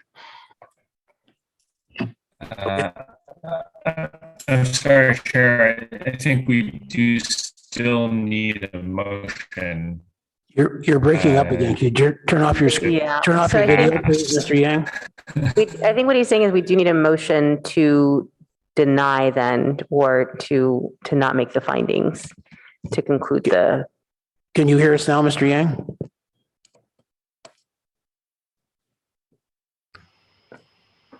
but we would need an alternative motion. Okay. Okay, fine.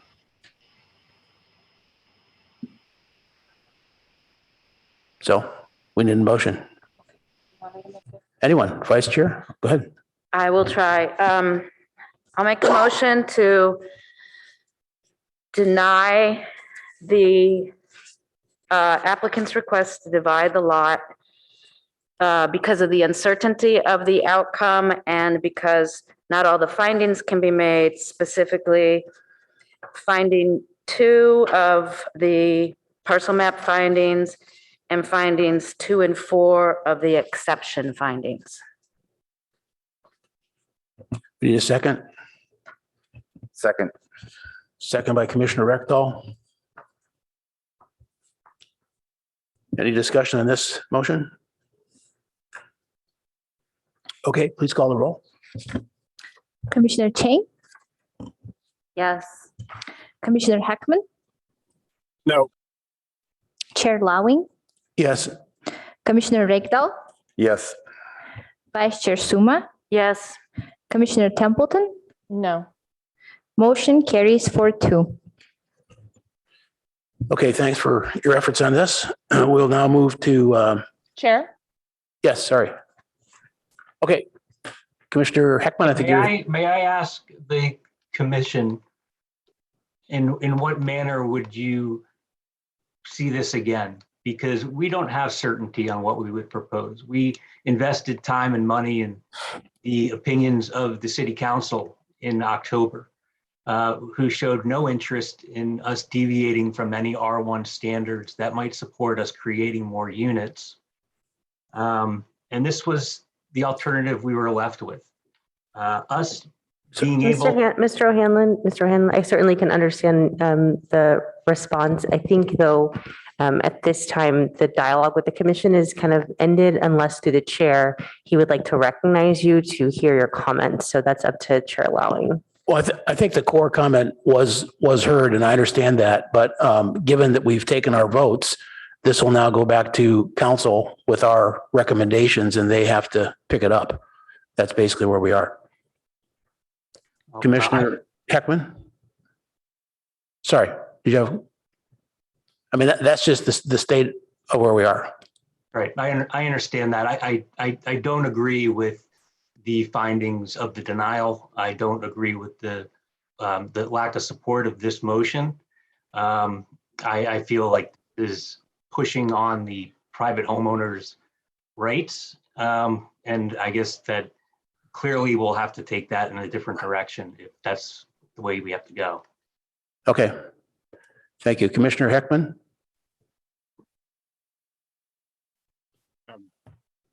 To speak to my no vote briefly, I do hope that the applicant has better success at the council in its deliberation on this. I'm frustrated with this result, in particularly the logic of the majority, at least 3 of the 4, and I think all 4, is that upgrading these residential structures will make them less affordable. And under that logic, we shouldn't allow anyone to make improvements to any single family home in Palo Alto, because every time an owner puts money into their home, it increases its value, and that makes it more expensive for a buyer to buy or a renter to rent. But that's part of the logic that prevailed here on this. So I hope that's not a consistent piece of logic that we have here at the PDC or the City Council. Thank you. Commissioner Templeton? Thank you. I'm very surprised that the majority would go against the direction or the suggestions from council about how this would come to us.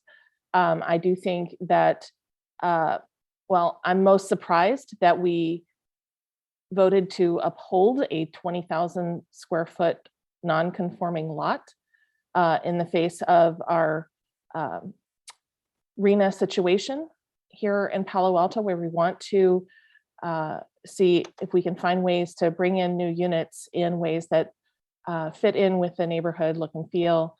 And I would encourage our dialogue to be less rigid and more oriented towards finding a solution together, because that's where we really, as a recommending body, can help council. So I encourage us to think about that going forward, and to have better discussion that leads toward common ground rather than polarization. Thank you.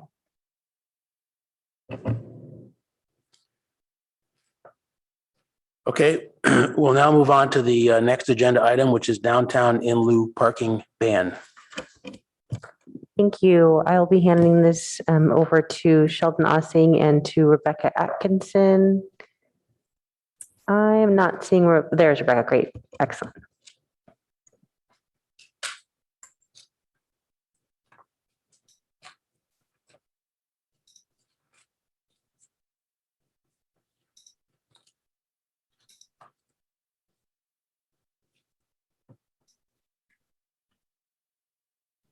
Whenever you're ready, Rebecca, you can begin. Thank you all. Thank you, Chair and Planning Commission members. I'm Rebecca Atkinson, planner in the city's Long Range Planning Division. Next slide, please. This agenda item tonight is to return to the Planning Commission to discuss one of the city's existing temporary policies. Specifically, the temporary policy is the temporary ban on the eligibility of new above ground office floor area in the downtown to participate in the city's existing downtown parking in lieu program. I know that was a very long sentence, but in general, to repeat, the ban removes the eligibility of new above ground office floor area to be able to participate in the downtown parking in lieu program. So I'll be referring to this temporary ban, to this as a temporary ban throughout tonight's presentation. As shown on this slide in the staff presentation, I'd like to briefly move through the purpose of this meeting, provide some background on the temporary ban, and an overview of stakeholder expressed potential effects of the ban, next steps for public hearings, and the staff recommendation. Next slide, please. Next slide.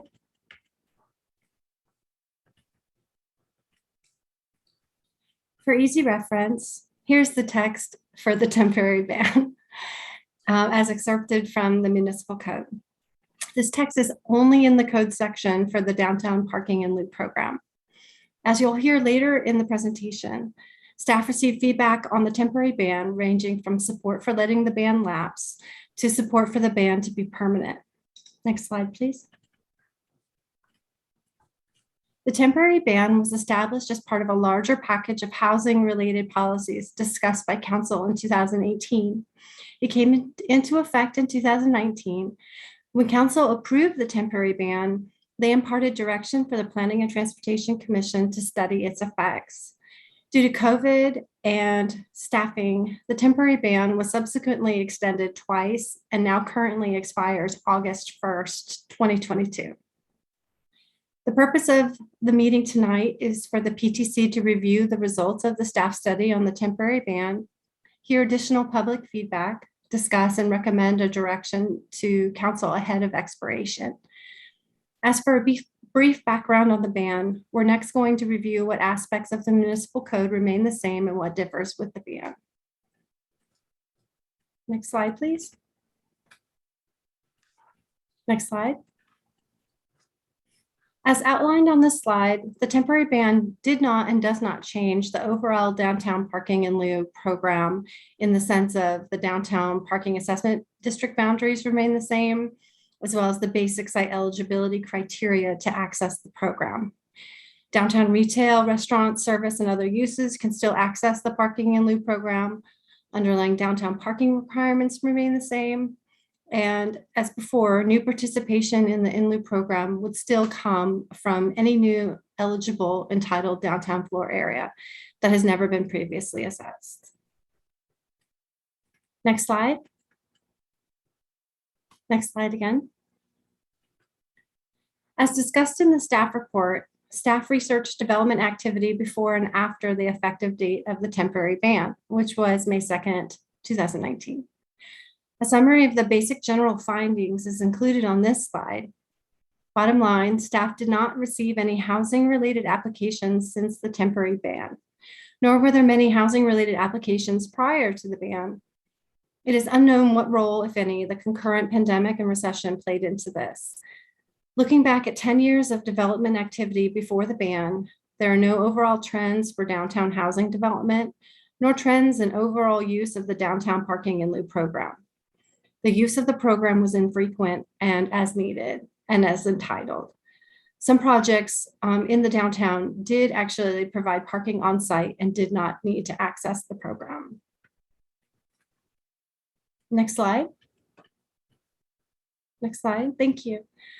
As discussed in the staff reports, staff conducted community outreach efforts in February and March of this year. Staff conducted interviews and held a virtual community meeting. Staff also received feedback emails as included in the staff report as attachment D. Staff also coordinated with other city departments. Next slide, please. Feedback received from community members range from, as I mentioned before, from support for letting the ban lapse to support for the ban to be permanent. Reasonings for this feedback generally related to the topics on this slide and the next slide, as discussed in the staff report. Key feedback included the importance of the decision on the temporary ban to be consistent with other city policies for downtown. But which policies? Some stakeholders focused more on economic development and wanted more office. Others were interested in overall parking management goals, and some were more interested in housing and working on the jobs housing balance. If you go to the next slide, please. What is most clear to staff is that there are many city initiatives currently active and underway that relate to the future of downtown. These include the housing element update, the University Avenue Streetscape project. Council requested adjustments to commercial and residential floor area ratios in the downtown, and even the potential downtown housing plan for which the city received a regional planning grant. The results of these initiatives will provide helpful context for any policy related to the ban. Next slide. Staff is here with you tonight for the purpose expressed earlier. We're looking forward to the discussion, and regarding further next steps, staff is scheduled to bring the results of this meeting to council on June 6th and again on June 20th so that the direction can be established before council break and the August 1st, 2022 expiration date.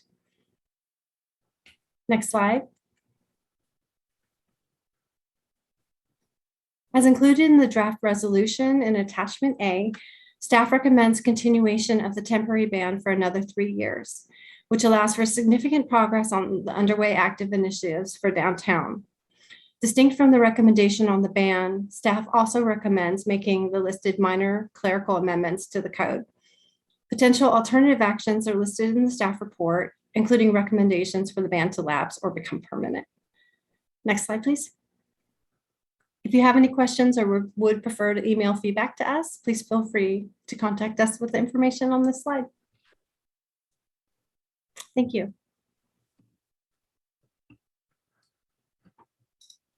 Okay, thanks for that staff presentation.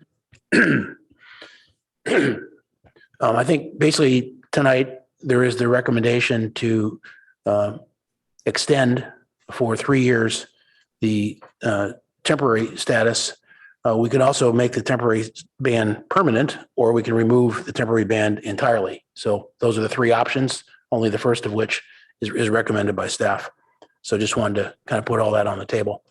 Do you know if there's any public comment on this? I haven't received any speaker cards. Let me quickly check online just If anybody is online and would like to give public comment on this item, now is the time. Please raise your hand and you will be called on to give public comment. Don't see any raised hands in the Zoom attendee list. Okay, Commissioner Templeton. Thank you, Chair. I think that staff made a pretty good presentation about, we have some information, but it was collected during a period of time which was remarkable and unusual. And I think the staff recommendation of extending it for 3 years is probably the right way to go so that we can get more accurate and useful information. Commissioner Chang. I agree with Commissioner Templeton. I do have one question actually about the TDR program. And so my question to staff, to Ms. Atkinson, thank you for your presentation, is are there lots of sites downtown that need rehabilitation for either seismic rehabilitation or historic rehabilitation? Like how significant is that problem? Or maybe we just don't know.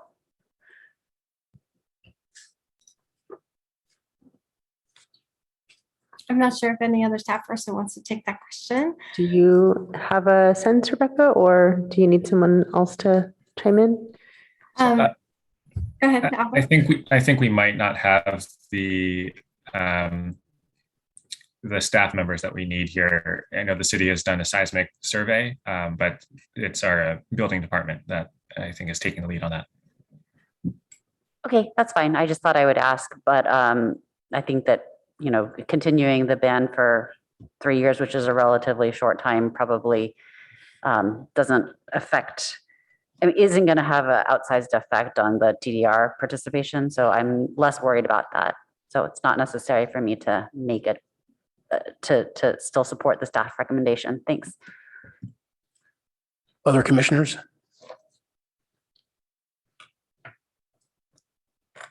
Vice Chair Suma. Thank you very much. Thank you for the presentation. And also thank you to the members of the public. There were some really good letters with a wide range of concerns and interests, but I thought they were very well-informed letters. I'm not a big fan of the Lieu program, but that's not what's before us tonight. I do think for a variety of reasons, it makes sense to extend the ban temporarily. One is that we haven't really, because of COVID and the unpredictability of that, we don't really have what the council wanted to look at, which was, oh, is this working? Is it having an effect? Is it having a bad effect? So extending it would allow us hopefully to get some of that data, because there just wasn't, people weren't working and people weren't building housing, and because of the pandemic. And also, I do think it's good to not make a permanent decision this evening because of all the other planning exercises for the downtown area. They're so numerous, and we want to make sure we don't make a decision tonight that would negatively affect those issues. And I sort of feel the same way about TDRs. I think it's the wrong time to make a big change in that. And I certainly support the concept of TDRs for seismic upgrades and for maintaining historic resources. So, yeah,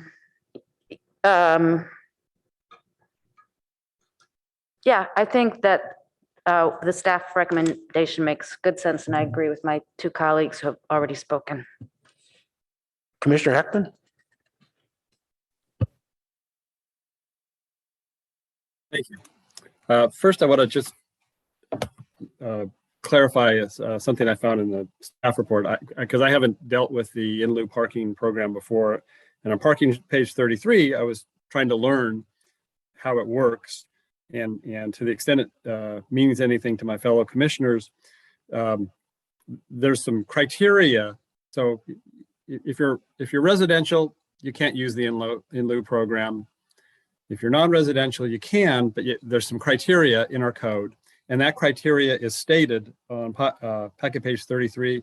There are 5 of them, and what confused me is the intro to those 5 in the staff report said that the non-residential development must meet the following eligibility criteria, and that made me think they've got to meet all 5, which didn't make sense to me when you read the 5. But I went and looked at the code, and actually staff was just kind of paraphrasing. What the code says is you have to meet 1 or more of the following. And so that clarified it for me that, and so I just wanted to share that with my fellow commissioners in case you were also orienting yourself to the parking program. And maybe that item can be cleaned up when this goes to council so that they don't have the same curiosity. So looking kind of big picture, to me, it seems to me like the practical effect of this ban since 2019, when it was first imposed, is freezing downtown. And that is not a result of the pandemic, because if you're paying attention to what's happening all through the South Bay and north of here, people are building like crazy everywhere, but everywhere but Palo Alto. So I think that, and I'm not saying this ban is totally responsible for it, but I think it has something to do with the fact that everything is getting built all around Palo Alto, but not in Palo Alto. So we're not seeing new commercial development, which would naturally want to build up downtown, because to build up, they have to provide on-site parking, and that's not penciling for them with the ban. We're not seeing new residential development because they don't get the parking in lieu program, so they have to provide on-site parking, and it doesn't pencil for them. And we're not seeing new mixed-use development because the owners can't use the in lieu parking program above the ground floor to reduce construction costs to the extent they would need to make the residential component pencil. So the question is a measure that has the effect of freezing development downtown in the best interest of the city's long-term goals for a vibrant downtown? And that's not a, although it seems like a slanted question, it's really not intended to be, because from my perspective, this is a dilemma.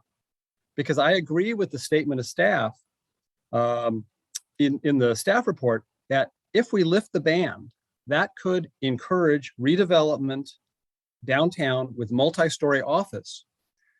And once that happens on a particular parcel, that parcel is essentially lost to future residential development, because once they put all the money into whatever 3 or 4 new 3 or 4 stories of office, they're not going to scrape that in our lifetime to put something new in with housing. So I am supportive of getting this figured out and extending the ban. I would like to hear from staff, but I think this should be a priority of the cities to get this figured out. And so I would like to hear from staff on, with the right encouragement and funding from council, what can't be accomplished in 2 years so that we need to extend it for 3.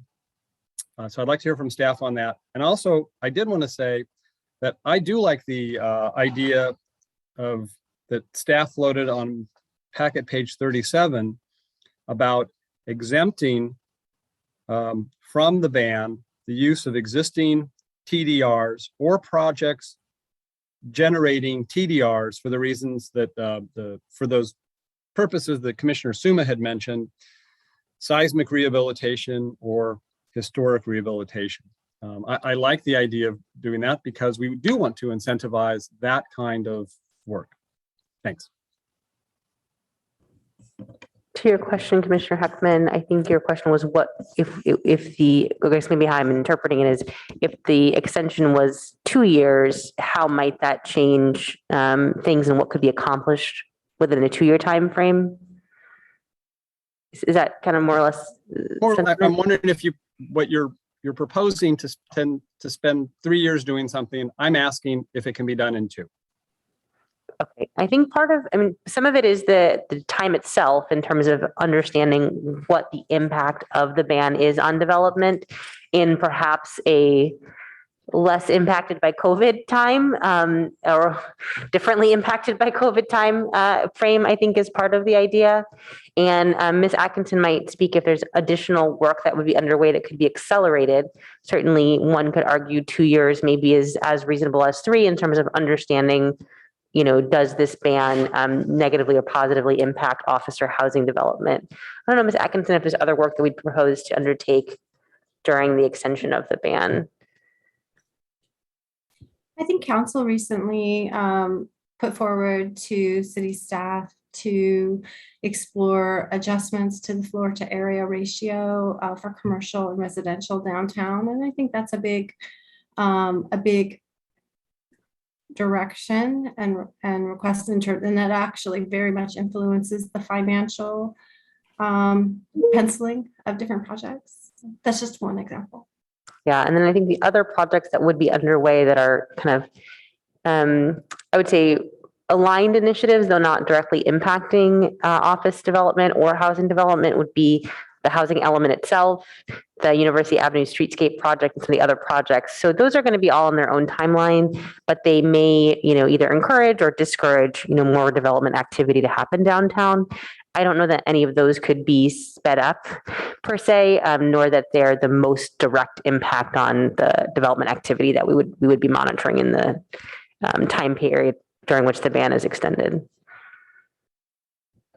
Yeah, I think the staff report did a really good job on exactly that point I was going to mention on 36, because you're naming exactly what has to be done, and we need that data before we can kind of work this project. So I thought that was really well done. Was that all? Yes, thank you. Okay. Commissioner Rectal? Yeah, I do support this ban. I think that 3 years sounds like a long time, but to figure out the information and then get an action plan, 3 years actually is quite short. So I would not support shortening it to 2, although I do agree with the sentiment of let's get it moving. One thing that bothers me is the lack of housing downtown. And I don't understand, why doesn't housing have the ability to use the in lieu program? Why doesn't housing have the ability to use the in lieu program? Yeah, exactly. You would think that if we want to encourage housing downtown, we want to give them every possibility to. Sure. I mean, I think, it doesn't have the ability because it's not allowed in the code is a simple answer. So certainly it's a recommendation this body could make to council to consider, flipping it. So having the ban on, commercial uses above the ground floor, having access to in lieu, and in addition to maintaining that, adding, allowance for housing projects to avail themselves of the in lieu. I would have to talk to some developers to get more specific. I know just generally sometimes, and I think it can often be kind of contextual to the region that you're in. So some areas like Boston, New York, it's common for folks to purchase or rent parking spaces that may be a distance from their home, and that can be pretty common. I think for our region, it's not as common for someone to rent or purchase a housing unit and then have their parking space be in a separate building somewhere else. In particular, the in lieu program supports the development that the city takes those funds and then builds public parking garages. And so I think it would be a little bit, so while technically that housing unit, that renter or owner, there's a new parking space perhaps built somewhere in the downtown. It isn't like they have a parking space that is assigned for their vehicle. And so if I'm building a housing unit, a housing development, condos or apartments downtown, and I don't want to have any parking, I'm going to do my in lieu program instead. It works kind of on paper, but there isn't actually a parking space assigned to that dwelling unit, and then that can be not marketable, and so they may not want to go through with it because they aren't able to sell or lease that property because there isn't actually a parking space. So that maybe was too long of an answer, but so where downtown could someone who has an in lieu spot park? So the in lieu spot, the in lieu program is so for example, Sorry, I'm just trying to think about all the different, we had recent meetings with city council about kind of what they wanted to do with some of the in lieu funds that have been collected. But the way it works is that, I'm building something, I'm not building a parking space in my building, on the site of the building. I'm giving the city money and the city will build and aggregate, parking structure. My building, my tenants, let's say my commercial tenants, they don't have a space assigned to them, but there are parking spaces available that they may get a parking permit for, they may have to pay for. And so it's, I don't want to say it's a theoretical space, but it isn't like a one-to-one connection that if I have this commercial building or a housing building, and this is a space that's reserved for the users of that building only. So these in lieu spots would be in publicly owned garages owned by the city. That's how the in lieu program works, yes. Okay, and is there any case where if someone's building the building and they have excess parking that they could get funds and convert some of their parking spots to in lieu spots? That's not how the program currently functions. It doesn't mean the program couldn't function in such a way, but that's not how it's currently designed. Okay, and so the money that's collected from the in lieu program, that goes into just a special fund and that's sitting there just waiting. And do we know what the balance is on that? Someone does. I do not know off the top of my head. Okay. I know that the city council did recently take action to, I believe, give direction to work with, through our real estate department on looking at building additional parking facilities in conjunction with housing. And so making sure that to see if we could have a developer who'd want to build affordable housing in conjunction with a public parking garage. Okay, thank you. Downtown. I had a question of staff. Love stakeholder outreach. Could you say how many people you were able to get to? The specificity in the letters was great.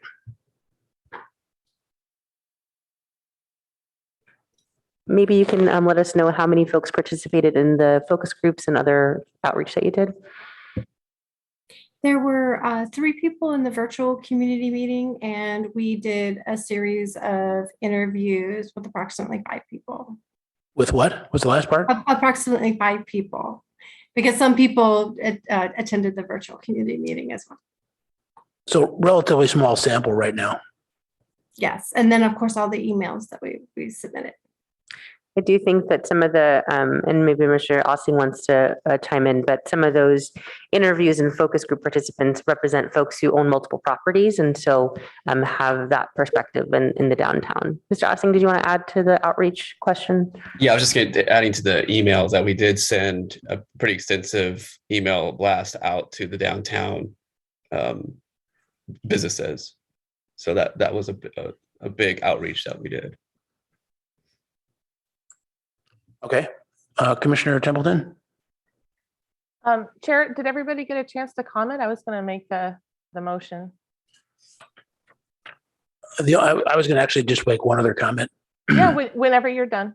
Yeah, I was just going to say that I do think that the TDRs, need a very tight, concerted look under the microscope as well.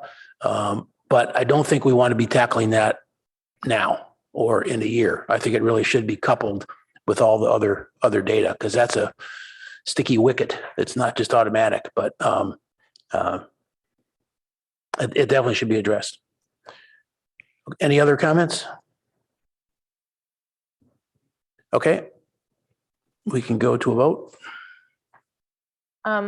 Should I make the motion? I thought you did. Oh, I was waiting for your comments to complete. But yes, I move the staff recommendation. Right. I thought you had already. Sorry. Second. Okay. Thank you. Any other comments? I don't want to cut anybody off. Commissioner Ekman? So I am interested in the TDRs, but so I don't want to, but I support the 3-year ban, the staff recommendation. And I don't want to vote no on this motion if I don't have to. After the vote on this motion, can I make a motion regarding the TDRs and see how that fares? Or once the motion here is voted, is this item done? And we move to the next agenda item? I'm open to a supplementary motion in that regard. Yeah.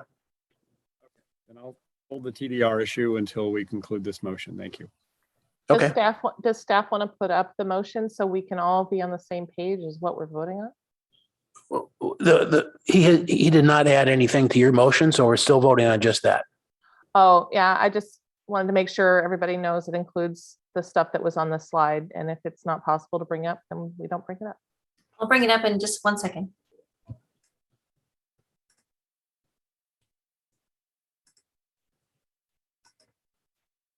Because there were some details about in the second bullet that I don't recall. There you go. Thank you. Thank you, Chair.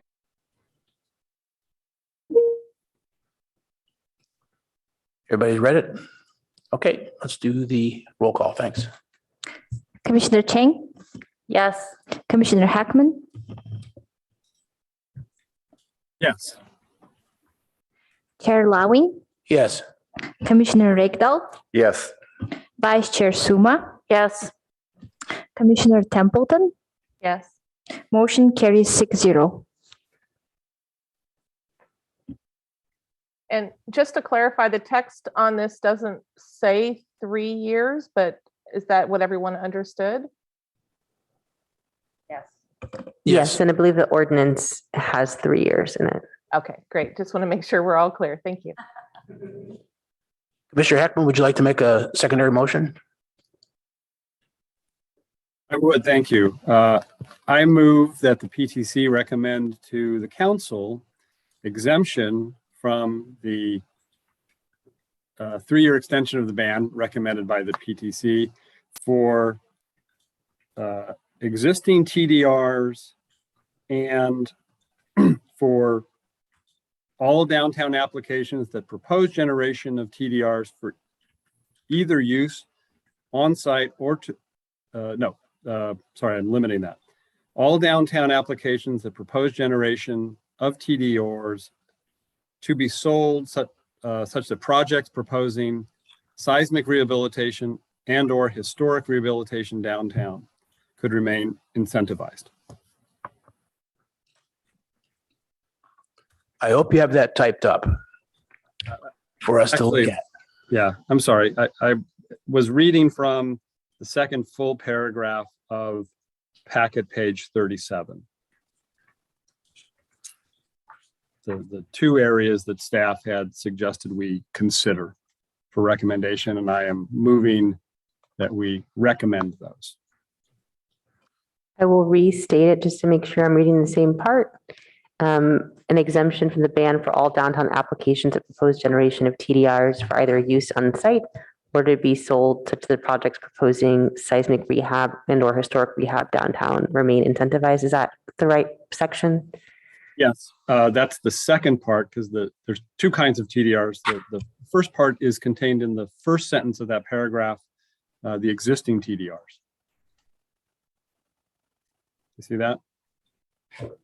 I see. So the existing and future TDR program. Future is limited to seismic rehabilitation, historic rehabilitation projects.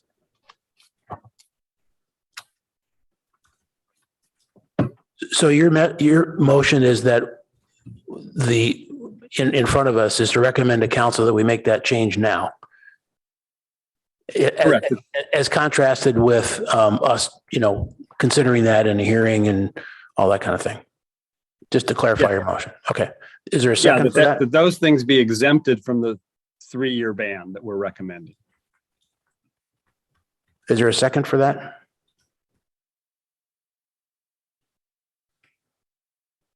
Okay, seeing no second, then we won't be proceeding with that. Okay. That concludes, I guess, both of those items. I'd like to make a comment about that. I do support the concept of that. I would want a deeper dive on this, so I'm not prepared to do that tonight. I understand that would be, potentially could be a very good thing to do, but not tonight. Yeah, since there was no motion, there's no necessity to speak to it, but. I just want to explain. Yeah. Why. Okay. Commissioner Chang, did you have a comment? Yeah, I did. I would just, my comments are in line with Commissioner Rectal, but it's just a request to staff that maybe somewhere in some of the ongoing projects that are going to take place over the next few years, if we could get more information on, the magnitude of this issue in line with my initial question. That would be really helpful for when this comes back at a later date. Certainly. I think one of the challenges is that it would be reporting on things that haven't happened. So we could certainly report on TDR projects, TDRs that have been sold and not used, but since any future historic rehab or seismic rehab, the market may not be very robust for purchasing those TDRs. It would be hard to know that someone wanted to obtain and sell a TDR, and then it didn't happen because it would be measuring something that didn't occur. Right now, I understand that. What I meant was like the seismic, like the need for seismic retrofitting, for example, or the number of buildings that have that could be historically retrofitted, and maybe how long it's been, or some idea of sort of the magnitude of the benefit that the city would be getting, or the need to create this exemption. That would be helpful. Thank you. And if not to prolong the issue, but if the commission is interested in council knowing that there's further interest in this topic, that could be something that is either part of a motion or that we can include in the staff report, that there seemed to be further interest in discussing this at the commission level and learning more about kind of the interplay between TDRs and the ban. I mean, I hear there's interest here, and maybe that can just be conveyed, and perhaps it could come back separately and That sooner works. than 3 years. That works. Yeah, that works. Great. Okay, then moving to the next item is our 2022 work plan. And we'll have our work plan scribe give a staff report on that. Excellent. Outstanding work. Well, thank you very much. And I think is this our third time with the work plan, maybe? I think we had the retreat, and then we tried a consent idea, and we're back here. We are, I think hopefully I've captured everything that for the comment. I did just want to draw attention. I was able to go back to the minutes, and I think Commissioner Heckman capture some of the edits you wanted, which were underlined on that first page, just to show the difference there.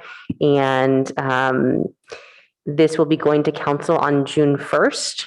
Is the date that they'll be hearing the PTC, ARB, and HRB work plans on June 1st. So I won't prolong you with my spiel on it. I think you've heard it before, but happy to have any questions or if there's any further changes or refinements that are needed to take those down. Well, before Commissioner Heckman gets his light up, I want to find the first typo. Okay. So on prior year accomplishments in the second sentence, providing is not spelled correctly. You left out and if that's the only error, I'm delighted with your report.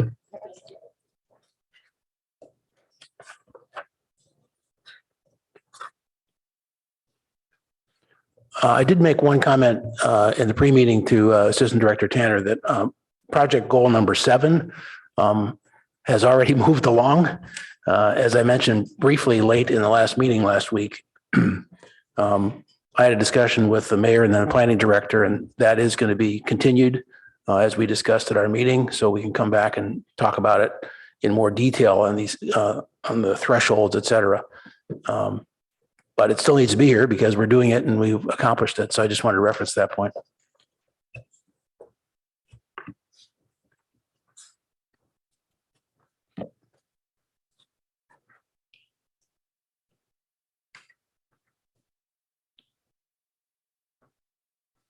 Any comments at all on format or?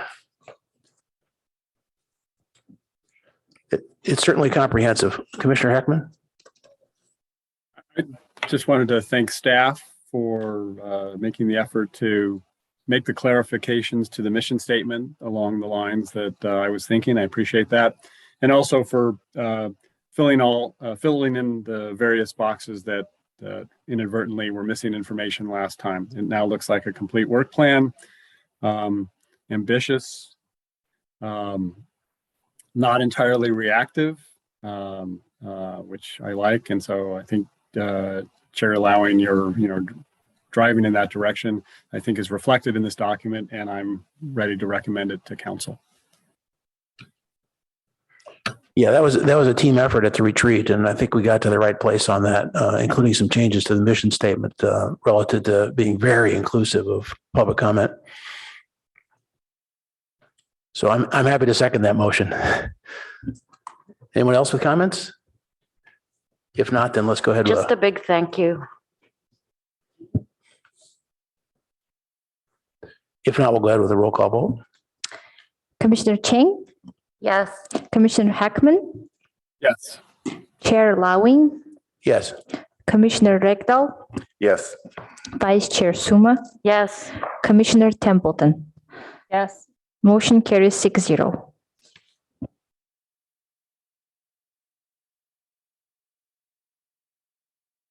Okay, thank you. We now have a number of sets of minutes to approve with the able assistance of Ms. Klacheva, if you want to help us with this. But the first one up is February 9, 22 draft summary minutes. Correct? First one? Okay. So Commissioner Heckman? I will move approval of the February 9th, 2022 draft summary minutes as revised. Thank you. Second. Second from Vice Chair Suma. Any comments? Roll call vote, please. Commissioner Chang, Yes. Commissioner Heckman, Yes.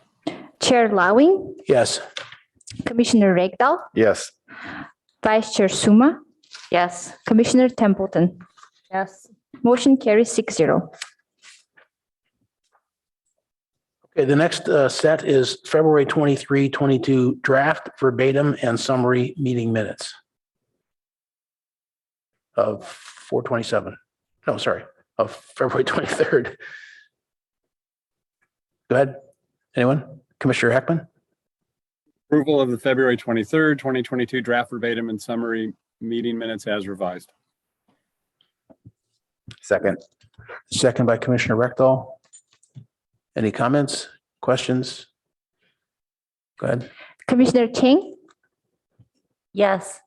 Commissioner Heckman, Yes. Chair Lawing, Yes. Commissioner Regdal, Yes. Vice Chair Suma, Yes. Commissioner Templeton. Yes. Motion carries 6-0. Thank you. Next up is March 9, 22 draft verbatim meeting minutes.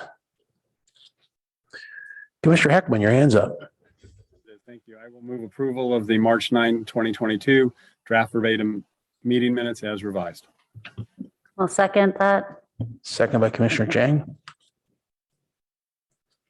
Any comments, questions? Okay, roll call vote. Commissioner Chang, Yes. Commissioner Heckman, Yes. Chair Lawing, Yes.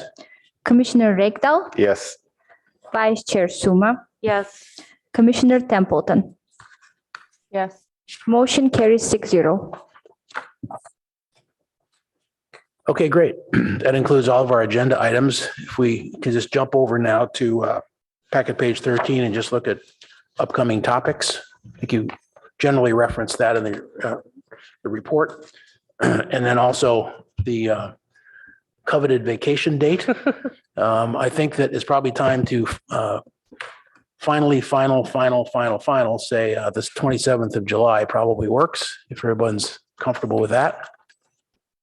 And I don't think we necessarily need a motion for that, but I think we're agreed on that. And I think we could just stop there for now unless somebody wants to take extra action. I do know that the housing element is not going to get to us until about June, and it might be multiple meetings. So we don't want to impede too much before that 27th meeting, or at least before the 13th meeting, if we were going to do anything else. I also don't think it's necessary to do that now. We could do it at a later date. As far as upcoming meetings, I wanted to know, as I stated, the next meeting will just have one item, but it is time sensitive because we'll be meeting to get that to council for the budget because it's part of the capital projects, related to the capital projects. And so we will have that. I don't usually like to just bring one item before you. And then the following meeting, we'll be taking up the ADUs, the second meeting in May. And that will be a pretty robust topic because we'll be talking both about the changes that you all have voted for to be incorporated, as well as addressing some comments from the state Housing and Community Development Department, some changes they're requesting that we make to the ordinance just to make sure it's clear in the ways that it does comply with state law and so that there's no confusion. And so we'll be bringing that to you all. And then as Chair Long just said, housing element in June. So those are kind of the next upcoming items that you'll be seeing. Did you mention when you thought ADUs were coming? We're aiming for May 25th. May, okay. Okay, and speaking of May, Commissioner Templeton, you're up in May, so just want to note that for the council liaison. You beat me to it. I raised my hand to ask exactly that question. Are Okay. there meetings that you're anticipating PTC related items will come up at council that I should attend? I will take a look at this schedule. Just give me a moment, and I'm thinking we're kind of, I always hate to say slowing down because that's, I don't want to jinx myself, but. Vice Chair Suma, are you available to be back up? I do have sort of a dicey schedule in May, so.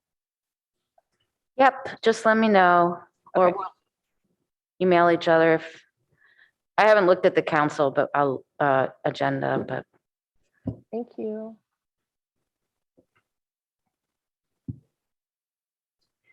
Sorry, just to give a little preview ahead of what's coming to council. Again, if these dates stay the same and don't change, in May, we will be having, there'll be a second reading of an ordinance, but that'll be on consent. That's on May 9th. So I would say no need for the PTC liaison to be present.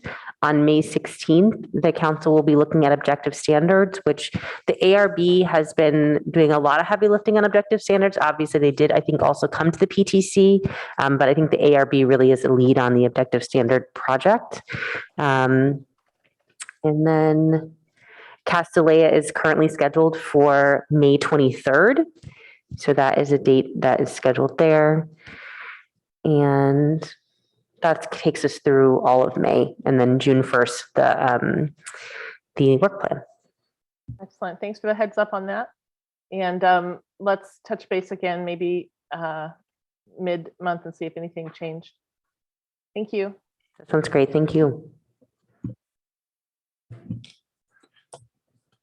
Okay, any other comments or announcements? I do have one comment. I feel sorry for Commissioner Chang because whenever we do a roll call vote, we always start at the beginning of the alphabet, which doesn't seem fair that she's always the leadoff hitter. There's a second to that motion. Should we consider rotating the order so everyone gets the privilege of going first? I think the rookie commissioner is being a little aggressive here.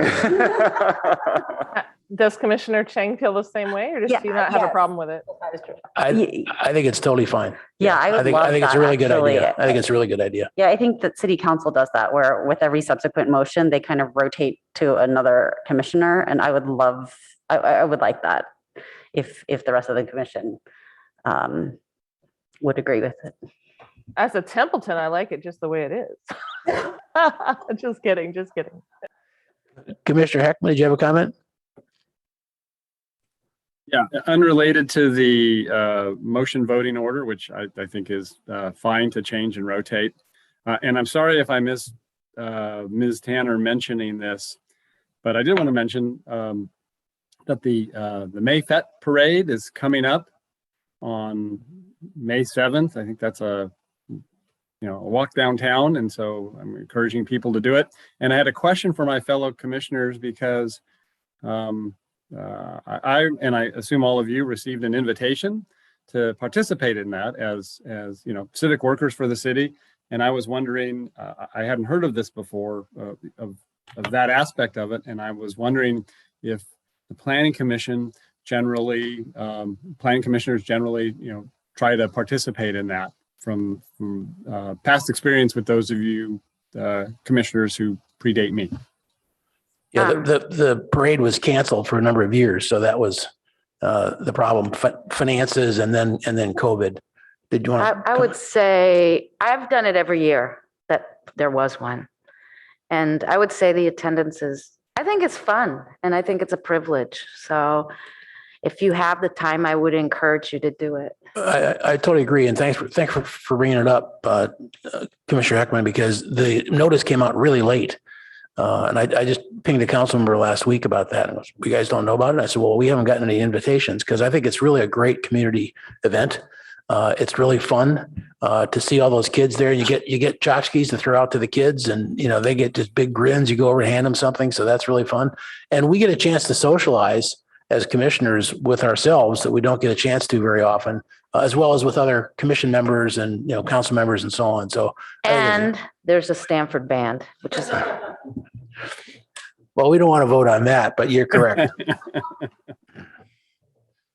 So thanks for bringing that up. Yeah, I think it's a fun event. Any other comments?